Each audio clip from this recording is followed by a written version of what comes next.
Good evening all. PHF മെഡിഗുരു PSC hunt 2027 orientation ക്ലാസ്സിലേക്ക് എല്ലാവർക്കും സ്വാഗതം. ഈ ഓറിയന്റേഷൻ ക്ലാസ് നമ്മൾ ടോട്ടൽ 15 ക്ലാസ്സുകളാണ് ഉണ്ടാവുക. എല്ലാ ദിവസവും രാത്രി ക്ലാസ്സുള്ള ദിവസങ്ങളും രാത്രി 8 മണി മുതൽ 10 മണി വരെയാണ് ക്ലാസ് ഉണ്ടാവുക. നമ്മൾ ഇതിന്റെ ഷെഡ്യൂൾ നമ്മൾ നേരത്തെ ഗ്രൂപ്പിൽ അറിയിച്ചിട്ടുണ്ട്. ഷെഡ്യൂളിൽ ചെറിയൊരു മാറ്റമുണ്ട്. ഗൈനക് എടുക്കുന്ന ഫാക്കൽറ്റിന്റെ ചെറിയൊരു ബുദ്ധിമുട്ട് കാരണം ആ ഒരു ഷെഡ്യൂൾ മാത്രം മാറും. ഈ മാസം ലാസ്റ്റിലേക്ക് 30-ാം തീയതിയോട് കൂടിയിട്ട് അതിന്റെ ഷെഡ്യൂൾ നമ്മൾ ക്രമീകരിച്ചിട്ടുണ്ട്. ഇന്ന് ഈ ഒരു പ്രോഗ്രാമിൽ പങ്കെടുത്തിട്ടുള്ള എല്ലാവരും ഈ ഒരു സെക്ഷൻ, ഈ ഓറിയന്റേഷൻ ക്ലാസിന്റെ സെക്ഷൻ എല്ലാവർക്കും പൂർത്തീകരിക്കാൻ കഴിയട്ടെ. അതുപോലെ തന്നെ സെപ്റ്റംബർ മുതൽ നമ്മളുടെ 150 ക്ലാസ് ഉണ്ട്, പെയ്ഡ് ക്ലാസ് ആണ്. ആ ക്ലാസ്സുകളും എല്ലാവർക്കും കംപ്ലീറ്റ് ചെയ്യാൻ കഴിയട്ടെ എന്നും അതുപോലെ തന്നെ ഈ പങ്കെടുത്ത എല്ലാ ആളുകൾക്കും വിജയം ആശംസിച്ചുകൊണ്ട് ഇന്ന് നമ്മളുടെ ഫസ്റ്റ് ക്ലാസ് ഓറിയന്റേഷൻ ക്ലാസ്സിന് നമുക്ക് ക്ലാസ് എടുക്കാൻ വേണ്ടി വന്നിട്ടുള്ള ഡോക്ടർ ഷിംനയാണ്. Shimna government homoeopathy medical college കോഴിക്കോടിൽ നിന്നാണ് ബിരുദാനന്ദ ബിരുദവും വിജയകരമായി പൂർത്തീകരിച്ചിട്ടുള്ളത്. 2023 കേരള സർക്കാർ ഹോമിയോപ്പതി വകുപ്പിൽ മെഡിക്കൽ ഓഫീസറായി സേവനമനുഷ്ഠിച്ച അവർ 2026 ഗവൺമെന്റ് ഹോമിയോപ്പതി മെഡിക്കൽ കോളേജ് കോഴിക്കോടിൽ അനാട്ടമി വിഭാഗത്തിൽ അസിസ്റ്റന്റ് പ്രൊഫസറായി നിയമിതയായി. അക്കാദമിക മികവും ലളിതവും വ്യക്തവുമായ അധ്യാപന ശൈലിയും കൊണ്ട് വിദ്യാർത്ഥികളുടെ പ്രിയങ്കരിയായ ഡോക്ടർ ഷിംന കെ മെഡിഗുരു ആരംഭിച്ച നാൾ മുതൽ തന്നെ ഫാക്കൽറ്റി അംഗമായി വിദ്യാർത്ഥികൾക്ക് മികച്ച മാർഗനിർദ്ദേശവും പിന്തുണയും നൽകി വരുന്നു. മത്സര പരീക്ഷകൾക്ക് തയ്യാറെടുക്കുന്ന വിദ്യാർത്ഥികളിൽ ആത്മവിശ്വാസവും വളർത്തുവാൻ വിഷയങ്ങൾ ആശയപരമായി മനസ്സിലാക്കാൻ സഹായിക്കുകയും ചെയ്യുന്ന മികച്ച അധ്യാപികയാണ് ഡോക്ടർ ഷിംന. ഡോക്ടർ ഷിംനയെ സ്വാഗതം ചെയ്യുന്നു. മാഡം, ക്ലാസ് തുടങ്ങി. Hello everyone, hope I am audible. Thank you for the introduction. Clear അല്ലേ പറയുന്നത്? ക്ലിയർ ആണ് മാഡം. ഓക്കെ. സോ ഇന്ന് എനിക്ക് അസൈൻ ചെയ്തത് 2 hours ആണ് ഓറിയന്റേഷൻ ക്ലാസ്സിന് വേണ്ടിയിട്ട്.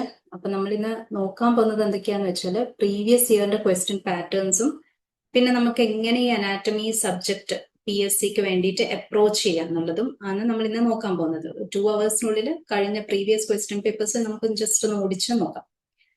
So we begin with our first slide. ഇതാണ് the very first thought that comes in our mind when we think about studying anatomy. നമ്മളൊരു എക്സാമിന് വേണ്ടി പ്രിപ്പയർ ചെയ്യുന്ന സമയത്ത് അനാറ്റമീനെ പറ്റിയിട്ട് നമ്മൾ ആലോചിക്കുമ്പോൾ the very first thought that comes into our mind is this. അതായത് നമ്മൾ ഈ അനാറ്റമി പഠിക്കണോ വേണ്ടയോ എന്നുള്ളതാണ് നമ്മുടെ ആദ്യത്തെ ഡൗട്ട്. അതിന് കുറ്റം പറയാൻ പറ്റില്ല, റെലവെന്റ് ക്വസ്റ്റ്യൻ ആണ്. എന്താന്ന് വെച്ചാൽ first thing, anatomy is a very vast subject. നമ്മൾ പഠിച്ചതിൽ വെച്ചിട്ട് ഏറ്റവും വാസ്റ്റ് ആയിട്ടുള്ള സബ്ജക്റ്റ് ആണ്. സെക്കൻഡ് തിങ്, അത് ഡിഫിക്കൽട്ടാണ്, മെമ്മറൈസ് ചെയ്യാൻ വേണ്ടിയിട്ട് ഭയങ്കര പാടാണ്. തലേ ദിവസം നോക്കിയാലൊന്നും ഓർമ്മയുണ്ടാവില്ല. തേർഡ് തിങ് എന്ന് വെച്ചാൽ അനാറ്റമി പഠിക്കാൻ it consumes a lot of time. അപ്പൊ നമ്മൾ എന്താ വിചാരിക്കുക, ആ സമയം നമുക്ക് നമ്മുടെ high yielding subjects like materia medica, organon, PM ഇതൊക്കെ ആ സമയം അതിനു വേണ്ടി ഇൻവെസ്റ്റ് ചെയ്യാം, വെറുതെ അനാറ്റമിക്ക് വേണ്ടിയിട്ട് വേസ്റ്റ് ചെയ്യേണ്ട എന്നുള്ളതും ഒരു തോട്ടാണ്. പിന്നെ ഇത്രയും പഠിച്ചിട്ട് ചിലപ്പോൾ 2-3 ക്വസ്റ്റ്യൻസ് ആണ് അനാറ്റമിയിൽ നമുക്ക് കിട്ടുക. അപ്പൊ ഈ ഒരു പ്രോബ്ലംസ് ഒക്കെ ഉള്ളത് കൊണ്ട് തന്നെ ഈ ഒരു തോട്ടാണ് നമുക്ക് ഫസ്റ്റ് ഉണ്ടാവുക. അനാറ്റമി പഠിക്കണോ വേണ്ടയോ? അത് പഠിക്കുമ്പോഴേക്കും നമ്മൾ വിചാരിക്കും സമയം വേസ്റ്റ് ആണെന്ന് വിചാരിക്കും. നിങ്ങൾ മനസ്സിലാക്കേണ്ട ഒരു കാര്യം എന്ന് വെച്ചാൽ anatomy is a fact based subject ആണ്. അതിൽ കൺഫ്യൂഷൻസ് ഇല്ല. മറ്റുള്ള സബ്ജക്ട്സ് പോലെ അതായിരിക്കാം ആൻസർ, ഇതായിരിക്കാം ആൻസർ എന്നില്ല. ഇഫ് ഇറ്റ് ഇസ് തെറോ ആയിട്ട് നിങ്ങൾ പഠിച്ചിരിക്കുന്നത് എങ്കിൽ അതിന് ആൻസറും കറക്റ്റ് ആയിരിക്കും. There is no confusion in answers because it is well defined and fact based. Second thing നിങ്ങൾ മനസ്സിലാക്കേണ്ടത് എന്താന്ന് വെച്ചാൽ അനാറ്റമിയുടെ ക്വസ്റ്റ്യൻസ് നിങ്ങൾ ശ്രദ്ധിക്കുകയാണെങ്കിൽ ആ ഏരിയാസ് യൂഷ്വലി റിപ്പീറ്റഡ് ആണ് എവറി ഇയർ. അതായത് ഒരേ ക്വസ്റ്റ്യൻസ്, ഒരു പാറ്റേൺ ഉണ്ട് അതിന്. PSC actually doesn't expect to remember the anatomy as a whole. നമ്മൾ ഈ ഫസ്റ്റ് ഇയർ BHMS പോലെ എല്ലാ അനാറ്റമിയും പഠിച്ചിട്ട് വരണം എന്നുള്ളതൊന്നും അവർ എക്സ്പെക്ട് ചെയ്യുന്നില്ല. പക്ഷെങ്കിൽ ദ ടെസ്റ്റ് അവർ ബേസ് നോളേജ് ആണ് അവർ ടെസ്റ്റ് ചെയ്യുന്നത്. അപ്പൊ എന്തൊക്കെ പഠിക്കണം എന്നുള്ളതാണ് നമ്മുടെ മെയിൻ ക്വസ്റ്റ്യൻ. പിന്നെ അനാറ്റമി ഒരു ലോജിക്കൽ സബ്ജക്റ്റ് ആണ്. അതായത് നമുക്ക് ആ കൺസെപ്റ്റ് മനസ്സിലായിട്ടുണ്ടെങ്കിൽ മാത്രമേ നമുക്കത് ഓർത്തെടുക്കാൻ പറ്റുള്ളൂ. അല്ലാതെ വെറുതെ മക്കപ്പ് ചെയ്തിട്ടുണ്ടെങ്കിൽ ഉറപ്പായിട്ടും നമുക്ക് എക്സാമിന് അത് ഓർമ്മിച്ചെടുക്കാൻ ബുദ്ധിമുട്ടായിരിക്കും. അപ്പൊ നമുക്ക് കൺസെപ്റ്റ് മനസ്സിലാക്കുക എന്നിട്ട് അനാറ്റമി പഠിക്കുകയാണെങ്കിൽ കുറച്ചും കൂടി എല്ലാം എളുപ്പമായിരിക്കും. ആൻഡ് ദ ഫൈനൽ പോയിന്റ്, ഏറ്റവും ഇമ്പോർട്ടന്റ് പോയിന്റ് എന്ന് വെച്ചാൽ അനാറ്റമി ഒരു ലാസ്റ്റ് മിനിറ്റ് സബ്ജക്റ്റ് അല്ല. അടുത്ത വർഷമാണ് KPSC എക്സാം എങ്കിലും anatomy requires time from today onwards. എല്ലാ ദിവസവും കുറച്ച് കുറച്ച് പഠിച്ചാൽ അനാറ്റമിക്ക് നമുക്ക് ഓൾമോസ്റ്റ് എല്ലാ ക്വസ്റ്റ്യൻസും ആൻസർ ചെയ്യാം. അപ്പൊ റെഗുലർ സ്റ്റഡി ആൻഡ് റിവിഷൻ ഉണ്ടെങ്കിൽ we can score excellent marks. Almost എല്ലാ ക്വസ്റ്റ്യൻസും നമുക്ക് അനാറ്റമിയിൽ ആൻസർ ചെയ്യാം. കാരണം എന്ന് വെച്ചാൽ അനാറ്റമിയിലെ ക്വസ്റ്റ്യൻസ് മിക്കവാറും ബേസിക് ക്വസ്റ്റ്യൻസ് ആണ്. അത്ര കൺസെപ്റ്റ് അത്ര ഡീപ്പായിട്ട് ഇൻ ഡെപ്ത് ഒന്നും ചോദിക്കാറില്ല. അപ്പം അനാറ്റമി നിങ്ങൾ പഠിക്കുകയാണെങ്കിൽ ഇന്ന് തൊട്ട് ഒരു 15 മിനിറ്റ്സ് അല്ലെങ്കിൽ ഒരു half an hour maximum daily anatomy പഠിച്ചാൽ തന്നെ നമുക്ക് ലാസ്റ്റ് ആകുമ്പോഴേക്കും ഇമ്പോർട്ടന്റ് അനാറ്റമി ടോപ്പിക്സ് ഒക്കെ കവർ ചെയ്യാൻ പറ്റും. പക്ഷെ daily revision and regular study is important. നമുക്ക് ഇന്നെന്ന് വെച്ചാൽ 2013 തൊട്ട് സ്റ്റാർട്ട് ചെയ്യാം. അതായത് കേരള PSC ഹോമിയോ 2013 തൊട്ടിട്ട് ഈ ലാസ്റ്റ് കഴിഞ്ഞ ഇൻഷുറൻസ് മെഡിക്കൽ ഓഫീസർ വരെയുള്ള ക്വസ്റ്റ്യൻസ് ജസ്റ്റ് ഒന്ന് ഓടിച്ചു പോവാം. അപ്പൊ നമുക്ക് ഏകദേശം ഒരു പാറ്റേൺ കിട്ടും എങ്ങനത്തെ ക്വസ്റ്റ്യൻസ് ആണ് അനാറ്റമിയിൽ ചോദിക്കുന്നതെന്ന്. ഇതിൽ ഫസ്റ്റ് ക്വസ്റ്റ്യൻ, അതായത് 2013 ഇത് ഞാൻ എഴുതിയതിനേക്കാളും മുന്നേത്തെ PSCന്റെ ക്വസ്റ്റ്യൻസ് ആണ്. ഇതിൽ ഫസ്റ്റ് ക്വസ്റ്റ്യൻ ചോദിച്ചിരിക്കുന്നതെന്ന് വെച്ചാൽ ഹ്യൂമൻ ഹാർട്ടിന്റെ വെയിറ്റ് ആണ്. ഡയറക്റ്റ് സിമ്പിൾ ക്വസ്റ്റ്യൻ ആണ്. അതിൽ ഓപ്ഷൻ തന്നിരിക്കുന്നത് 500 to 600 ഉണ്ട്, 100 to 150, 600 to 700, 250 to 300 grams. ഇതിൽ ആൻസർ നമുക്കറിയാം, അറൌണ്ട് 250 to 300 grams ആണ് നമ്മുടെ ഹ്യൂമൻ അഡൽട്ട് ഹാർട്ട് വെയിറ്റ് ചെയ്യുന്നത്. എപ്പോഴും PSC ഉണ്ടല്ലോ ഈ വെയിറ്റ് മെഷർമെന്റ്സ് ഇങ്ങനത്തെ കാര്യങ്ങൾ മിക്കവാറും അനാറ്റമിയിൽ ചോദിക്കാറുണ്ട്. Direct simple questions. ഇത് നമുക്കറിയെങ്കിൽ പെട്ടെന്ന് നമുക്ക് ഇതിന്റെ ആൻസർ ഗസ് ചെയ്യാം. ഒരിക്കലും നമ്മൾ 600 700 അല്ലെ 500 600ലേക്കോ അല്ലെ 100 150നെ പറ്റിയിട്ടൊന്നും അവിടെ ചിന്തിക്കില്ല. സോ നിങ്ങളിപ്പോൾ ഓർത്തിരിക്കേണ്ട ഒരൊറ്റ പോയിന്റ് എന്ന് വെച്ചാൽ ഹ്യൂമൻ ഹാർട്ടിന്റെ വെയിറ്റ് 250 to 300 ആണ്. ഇത് പഠിക്കുമ്പോൾ തന്നെ റിലേറ്റഡ് ആയിട്ടുള്ള കുറച്ച് ഓർഗൻസിന്റെ വെയിറ്റും കൂടി നിങ്ങൾ ഓർത്തിരിക്കണം. ഇതില് ഇപ്പൊ നമ്മുടെ ലിവറിന്റെ വെയിറ്റ്, അതായത് ലിവർ നോക്കാൻ നമുക്കറിയാം ഏറ്റവും ഹെവിയസ്റ്റ് ആയിട്ടുള്ള ഇന്റേണൽ ഓർഗൻ ആണ് നമ്മുടെ ലിവർ. അത് 1.5 കിലോ, അതായത് 1500 grams. ഓക്കെ, അതിന്റെ ജസ്റ്റ് താഴെയാണ് നമ്മുടെ ബ്രെയിൻ വരുന്നത്, 1400 grams. അപ്പൊ ലിവർ, ബ്രെയിൻ. പിന്നെ നമ്മുടെ ഇപ്പം ചോദിച്ച ഹാർട്ട് 300 വരും, ചില ബുക്സിൽ 250 ആണ് കൊടുത്തിരിക്കുന്നത്. അപ്പൊ നിയർലി 250 to 300 grams ആണ് ഹാർട്ടിന്റെ വെയിറ്റ് വരുന്നത്. പിന്നെ ലങ്സിന്റെ വെയിറ്റ് അത് 600 to 500 വരും. അതായത് ലെഫ്റ്റ് ലങ് കുറച്ച് ചെറുതായിരിക്കും റൈറ്റിനെ കമ്പയർ ചെയ്യുമ്പോൾ. നമുക്കറിയാം റൈറ്റ് ലങ്ങിന് 3 ലോബ് ഉണ്ട്. ലെഫ്റ്റിലാണെങ്കിൽ ഒരു special curved space known as cardiac notch ഉണ്ട്, ഇൻ ഓർഡർ ടു ഫിറ്റ് അവർ അല്ലെ അക്കോമഡേറ്റ് അവർ ഹാർട്ട് പെർഫെക്റ്റ്ലി. അവിടെ പെർഫെക്റ്റ് ആയിട്ട് നമ്മുടെ ഹാർട്ടിനെ ഫിറ്റ് ചെയ്യാൻ വേണ്ടിയിട്ട് ഒരു കാർഡിയാക് നോച്ച് ഉണ്ട്. ഇപ്പൊ മൊത്തത്തിൽ നോക്കുകയാണെങ്കിൽ റൈറ്റ് ലങ് ഒരു 100 gram കൂടുതലായിരിക്കും ലെഫ്റ്റിനേക്കാൾ. ഓക്കെ, പിന്നെ സ്പ്ലീനിന്റെ ഒക്കെ ചോദിച്ചിട്ട് കണ്ടിട്ടുണ്ട് കേട്ടോ വേറെ ക്വസ്റ്റ്യൻ പേപ്പേഴ്സിൽ. 150 grams, പാൻക്രിയാസ് 80, തൈറോയിഡും ചോദിച്ചിട്ടുണ്ട് 25 grams. പിന്നെ ടെസ്റ്റസ് 20 grams, ഓവറീസ് വരുന്നത് 5 gram ആണ്. അതായത് എഡ്രിനലും ഓവറീസും 5 grams. അപ്പൊ നമ്മൾ ഹാർട്ടിന്റെ വെയിറ്റ് പഠിക്കുന്നതിന്റെ കൂടെ പറ്റുകയാണെങ്കിൽ ഇങ്ങനത്തെ ഒരു പേപ്പർ എടുത്തിട്ട് നമ്മുടെ ഇമ്പോർട്ടന്റ് വെയിറ്റ്സ് ഓഫ് അതർ ഓർഗൻസും കൂടി എഴുതി വെക്കാം. അപ്പൊ ലിവർ, ബ്രെയിൻ ഒരുമിച്ച് ആലോചിക്കാം. പിന്നെ നമ്മുടെ ലങ്സ് 2 ഒരു 100 ഗ്രാമിന്റെ ഡിഫറൻസസ് ഉണ്ടാവും. പിന്നെ spleen, pancreas, thyroid, testes 20, ovaries 5 gram, adrenals 5 gram.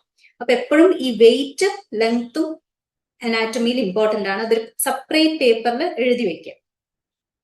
ഇതായിരുന്നു നമ്മുടെ 2013 KPSCയിലെ ഫസ്റ്റ് ഡയറക്റ്റ് ക്വസ്റ്റ്യൻ. അടുത്ത question, which does not belong to deciduous tooth. Normally tooth region അങ്ങനെ ക്വസ്റ്റ്യൻസ് അനാറ്റമിയിൽ കണ്ടിട്ടില്ല. പക്ഷെങ്കിൽ ഇത് ഒരു ഡയറക്റ്റ് ക്വസ്റ്റ്യൻ ആണ്, സിമ്പിൾ ക്വസ്റ്റ്യൻ ആണ്. അതായത് ഇതിൽ ഏതാണ് ഡെസിഡസ് ടൂത്ത് അല്ലാതെ? നമ്മുടെ ഹ്യൂമൻ ബീങ്സ് നമുക്കറിയാം ഡൈഫയോഡന്റ് എന്ന് വെച്ചാൽ എന്താ, 2 സെറ്റ് ഓഫ് ടൂത്ത് ഉണ്ടാവും. അതായത് നമുക്ക് ചെറുതാവുമ്പോൾ നമുക്കൊരു ടെമ്പററി സെറ്റ് ഓഫ് ടൂത്ത് ഉണ്ടാവും. കുറച്ച് അഡൽട്ട് ആകുമ്പോഴേക്കും അതിനെല്ലാം റീപ്ലേസ് ചെയ്തിട്ട് ഒരു പെർമനന്റ് സെറ്റ് ഓഫ് ടൂത്ത് ഉണ്ടാവും അല്ലെ. അപ്പം ഇതിൽ ഏതാണ്, അതായത് കെനൈൻസ് ആണോ, ഇൻസിസേഴ്സ് ആണോ, പ്രിമോളേഴ്സ് ആണോ, മോളേഴ്സ് ആണോ, ഇതിൽ ഏതാണ് ഡെസിഡസ് ടൂത്തിൽ ഇല്ലാത്തത് എന്നാണ് ക്വസ്റ്റ്യൻ. അപ്പൊ നിങ്ങൾ നമ്മൾ FMTയിൽ പഠിക്കുന്ന ഒരു ഡെന്റൽ ഫോർമുല ഉണ്ടല്ലോ, അത് ഓർത്തിരിക്കുക. ഇതിൽ ഫസ്റ്റ് കാണിച്ചിരിക്കുന്ന പിക്ചർ നമ്മുടെ പ്രൈമറി, അതായത് കുട്ടികളിൽ ഉണ്ടാവുന്ന മിൽക്ക് ടീത്ത്. സെക്കൻഡ് വൺ ഇത് അഡൽട്ട് ടീത്ത്. ഇതിന് നമ്മൾ 4 ക്വാഡ്രൻസ് ആയിട്ട് ഇങ്ങനെ ഡിവൈഡ് ചെയ്യാണ്. ഈ യെല്ലോ കളറാണ് നമ്മുടെ ഇൻസിസേഴ്സ്, ഓറഞ്ച് കളർ നമ്മുടെ കെനൈൻ, ഇത് 2 നമ്മുടെ പ്രിമോളാസ് ആണ്, മീൻസ് മോളാസ് ആണ് വരുന്നത്. First molar and second molar. അപ്പൊ നമുക്ക് ഇതിൽ മനസ്സിലാക്കാവുന്ന എന്താണെന്ന് വെച്ചാൽ ആക്ച്വലി ഈ മിൽക്ക് ടീത്തില് പ്രീമോളാസ് എന്ന് പറയുന്ന ടീത്ത് അവിടെ ഇല്ല. പ്രീമോളാർ ടീത്ത് ആബ്സെന്റ് ആണ്. സോ ഇതിലെ ക്വസ്റ്റ്യന്റെ ആൻസർ എന്തായിരിക്കും? Which of the following does not belong to the deciduous tooth, അല്ലെങ്കിൽ മിൽക്ക് ടൂത്തിൽ ഇല്ലാത്ത സാധനം ഏതാന്ന് ചോദിച്ചാൽ it is premolar. Simple question ആണ്. ഇതിലൊരു 2-3 കാര്യങ്ങൾ ഞാൻ എക്സ്ട്രാ പറയാന്ന് വെച്ചാൽ ഇത് 2102 ആണ് നമ്മുടെ മിൽക്ക് ടീത്തിന്റെ ഫോർമുല. പ്രീമോളാസ് ഇല്ല. വേറൊരു സെറ്റ് ഓഫ് ക്വസ്റ്റ്യൻ ഇവിടെ ചോദിക്കാൻ പറ്റുന്നത് എന്താണെന്ന് വെച്ചാൽ നമ്മുടെ FMTയിലുണ്ട് സക്സഷണൽ ടൂത്തും നോൺ സക്സഷണൽ ടൂത്തും. ഇതിൽ ഏതാണ് സക്സഷണൽ ടൂത്ത്, ഏതാണ് നോൺ സക്സഷണൽ ടൂത്ത്? സക്സഷണൽ എന്ന് പറയുമ്പോൾ ഒരു ടീത്തിനെ റീപ്ലേസ് ചെയ്തിട്ടാണ് അടുത്ത ടീത്ത് വരുന്നത്. നോൺ സക്സഷണൽ എന്ന് വെച്ചാൽ പുതിയതായിട്ട് വരുന്ന ടൂത്ത്. അപ്പൊ പെർമനന്റ് ടൂത്തിൽ 3 മോളാസ് ഉണ്ട് നമുക്ക്. First molar, second molar, third molar.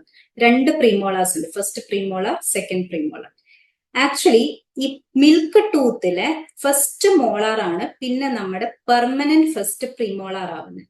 Milk ടൂത്തിലെ second molar ആണ് പെർമനന്റ് ടൂത്തിലെ സെക്കൻഡ് പ്രീമോളാർ ആയിട്ട് മാറുന്നത്. അപ്പൊ ആക്ച്വലി ഈ പ്രീമോളാർ ടൂത്ത് എന്ന് വെച്ചാൽ സക്സഷണൽ ടൂത്ത് ആണ്. ബിക്കോസ് അത് മോളാർസിനെ റീപ്ലേസ് ചെയ്തിട്ടാണ് അവിടെ വരുന്നത്.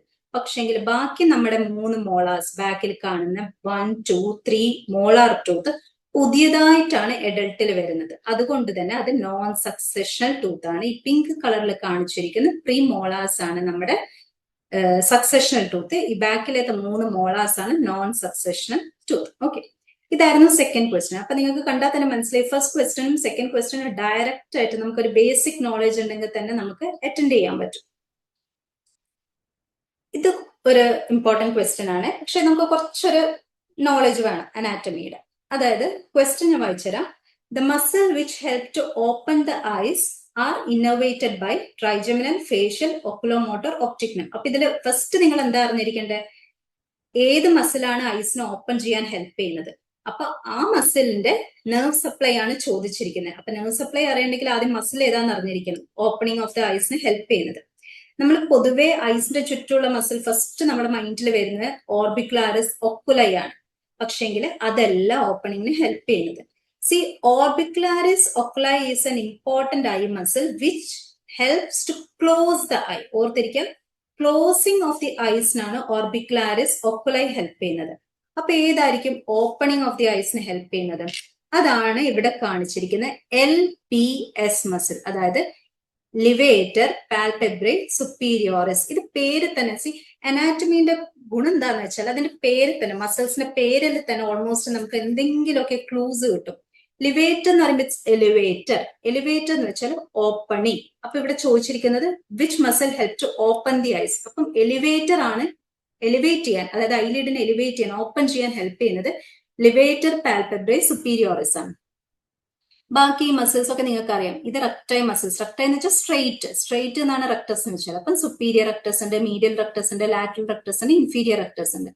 ഇതിങ്ങനെ വട്ടത്തിൽ, മീൻസ് വട്ടത്തിലല്ല, ഒരു ഒബ്ലീക്ക് ആയിട്ട് കാണിച്ചിരിക്കുന്ന ഇങ്ങനെ ട്രോക്ലിയൽ ഒരു പുള്ളിയിലൂടെ പോകുന്ന മസിലാണ് നമ്മുടെ സുപ്പീരിയർ ഒബ്ലീക്ക് മസിലും, താഴെ അതേപോലെ ഇൻഫീരിയർ ഒബ്ലീക്ക് മസിലും ഉണ്ട്.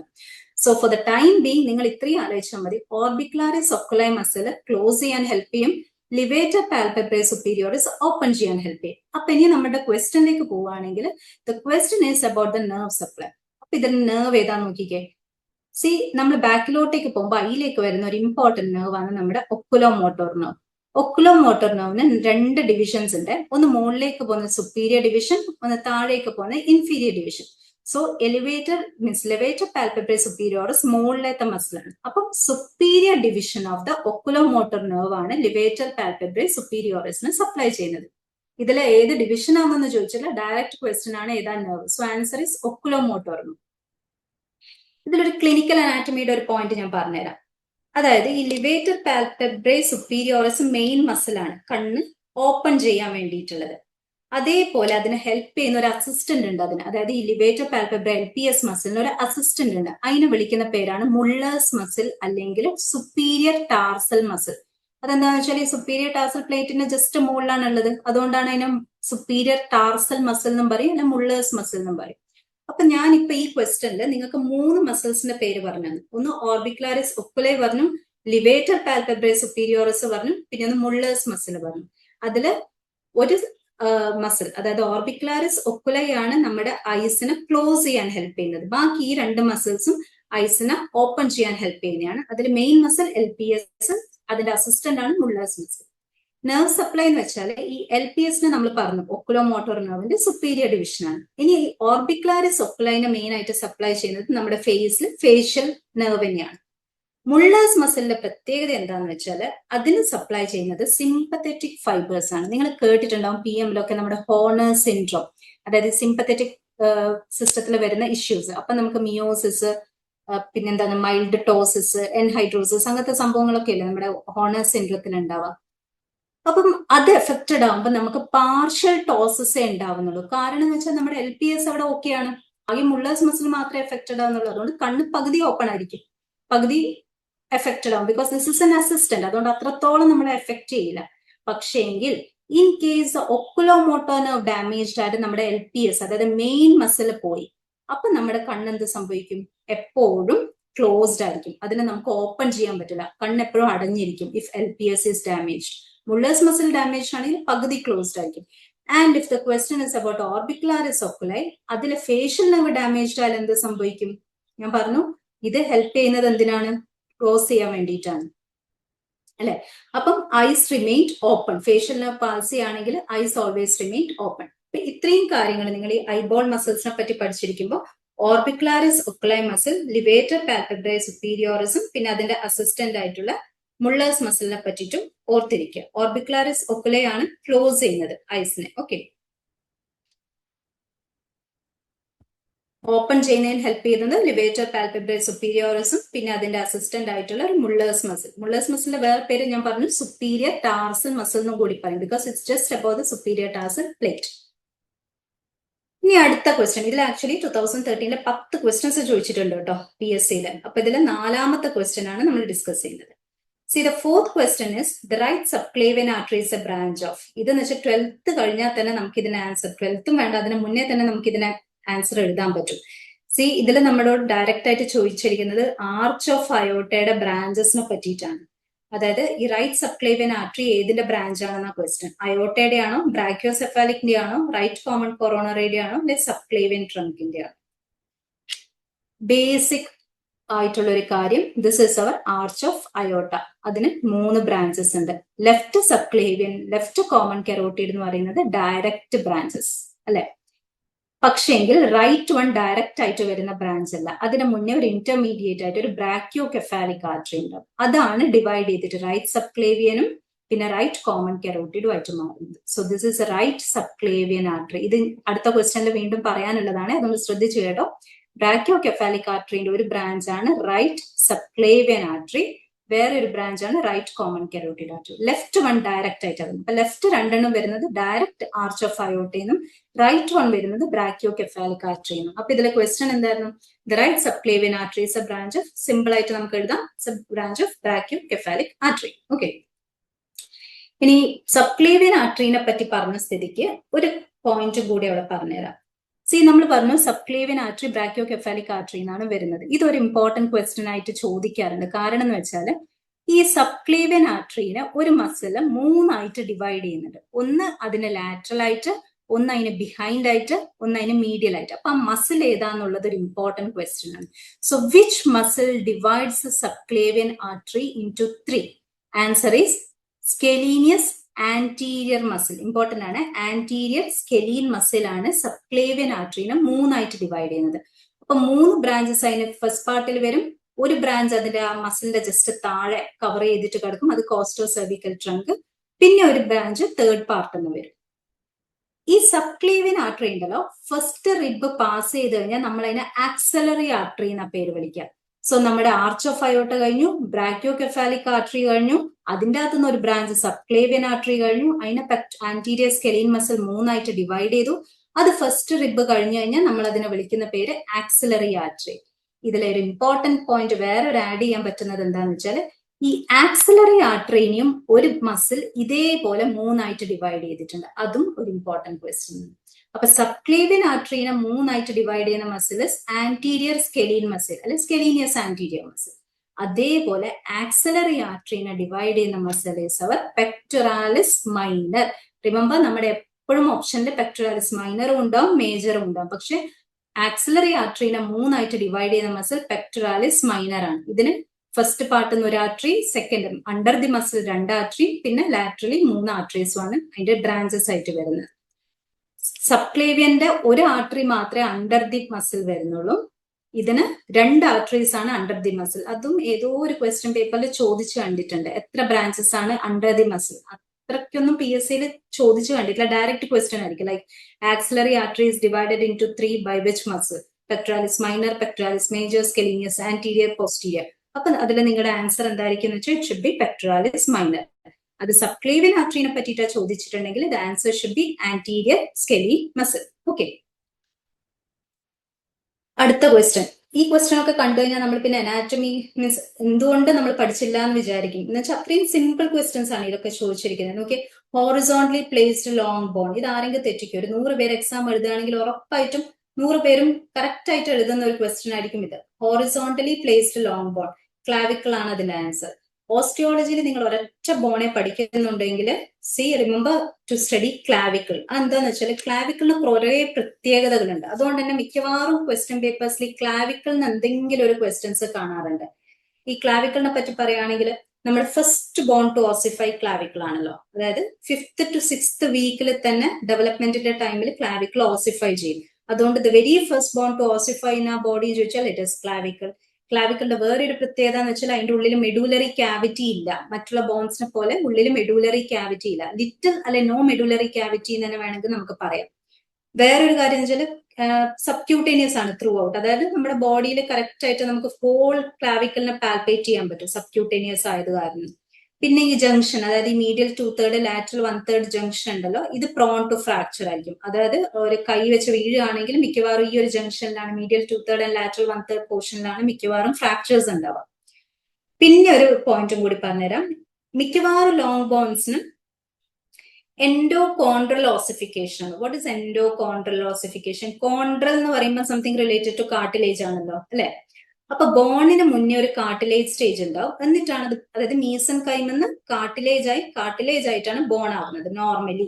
പക്ഷേങ്കിൽ ഇതിന്റെ അകത്തുനിന്ന് ക്ലാവിക്കിള്, അതേപോലെ തന്നെ ഫ്ലാറ്റ് ബോൺസ് ഓഫ് ദി സ്കള്ളും, പിന്നെ ഒരു പാർട്ട് ഓഫ് ദി മാൻഡിബിൾ, ഈ 3 ബോൺസിലും എന്താ പ്രത്യേകത എന്ന് വെച്ചാൽ അവർക്ക് ഈ കാർട്ടിലേജ് സ്റ്റേജ് ഉണ്ടാവില്ല. അവർ ഡയറക്റ്റ് ആയിട്ട് intra membranous ossification.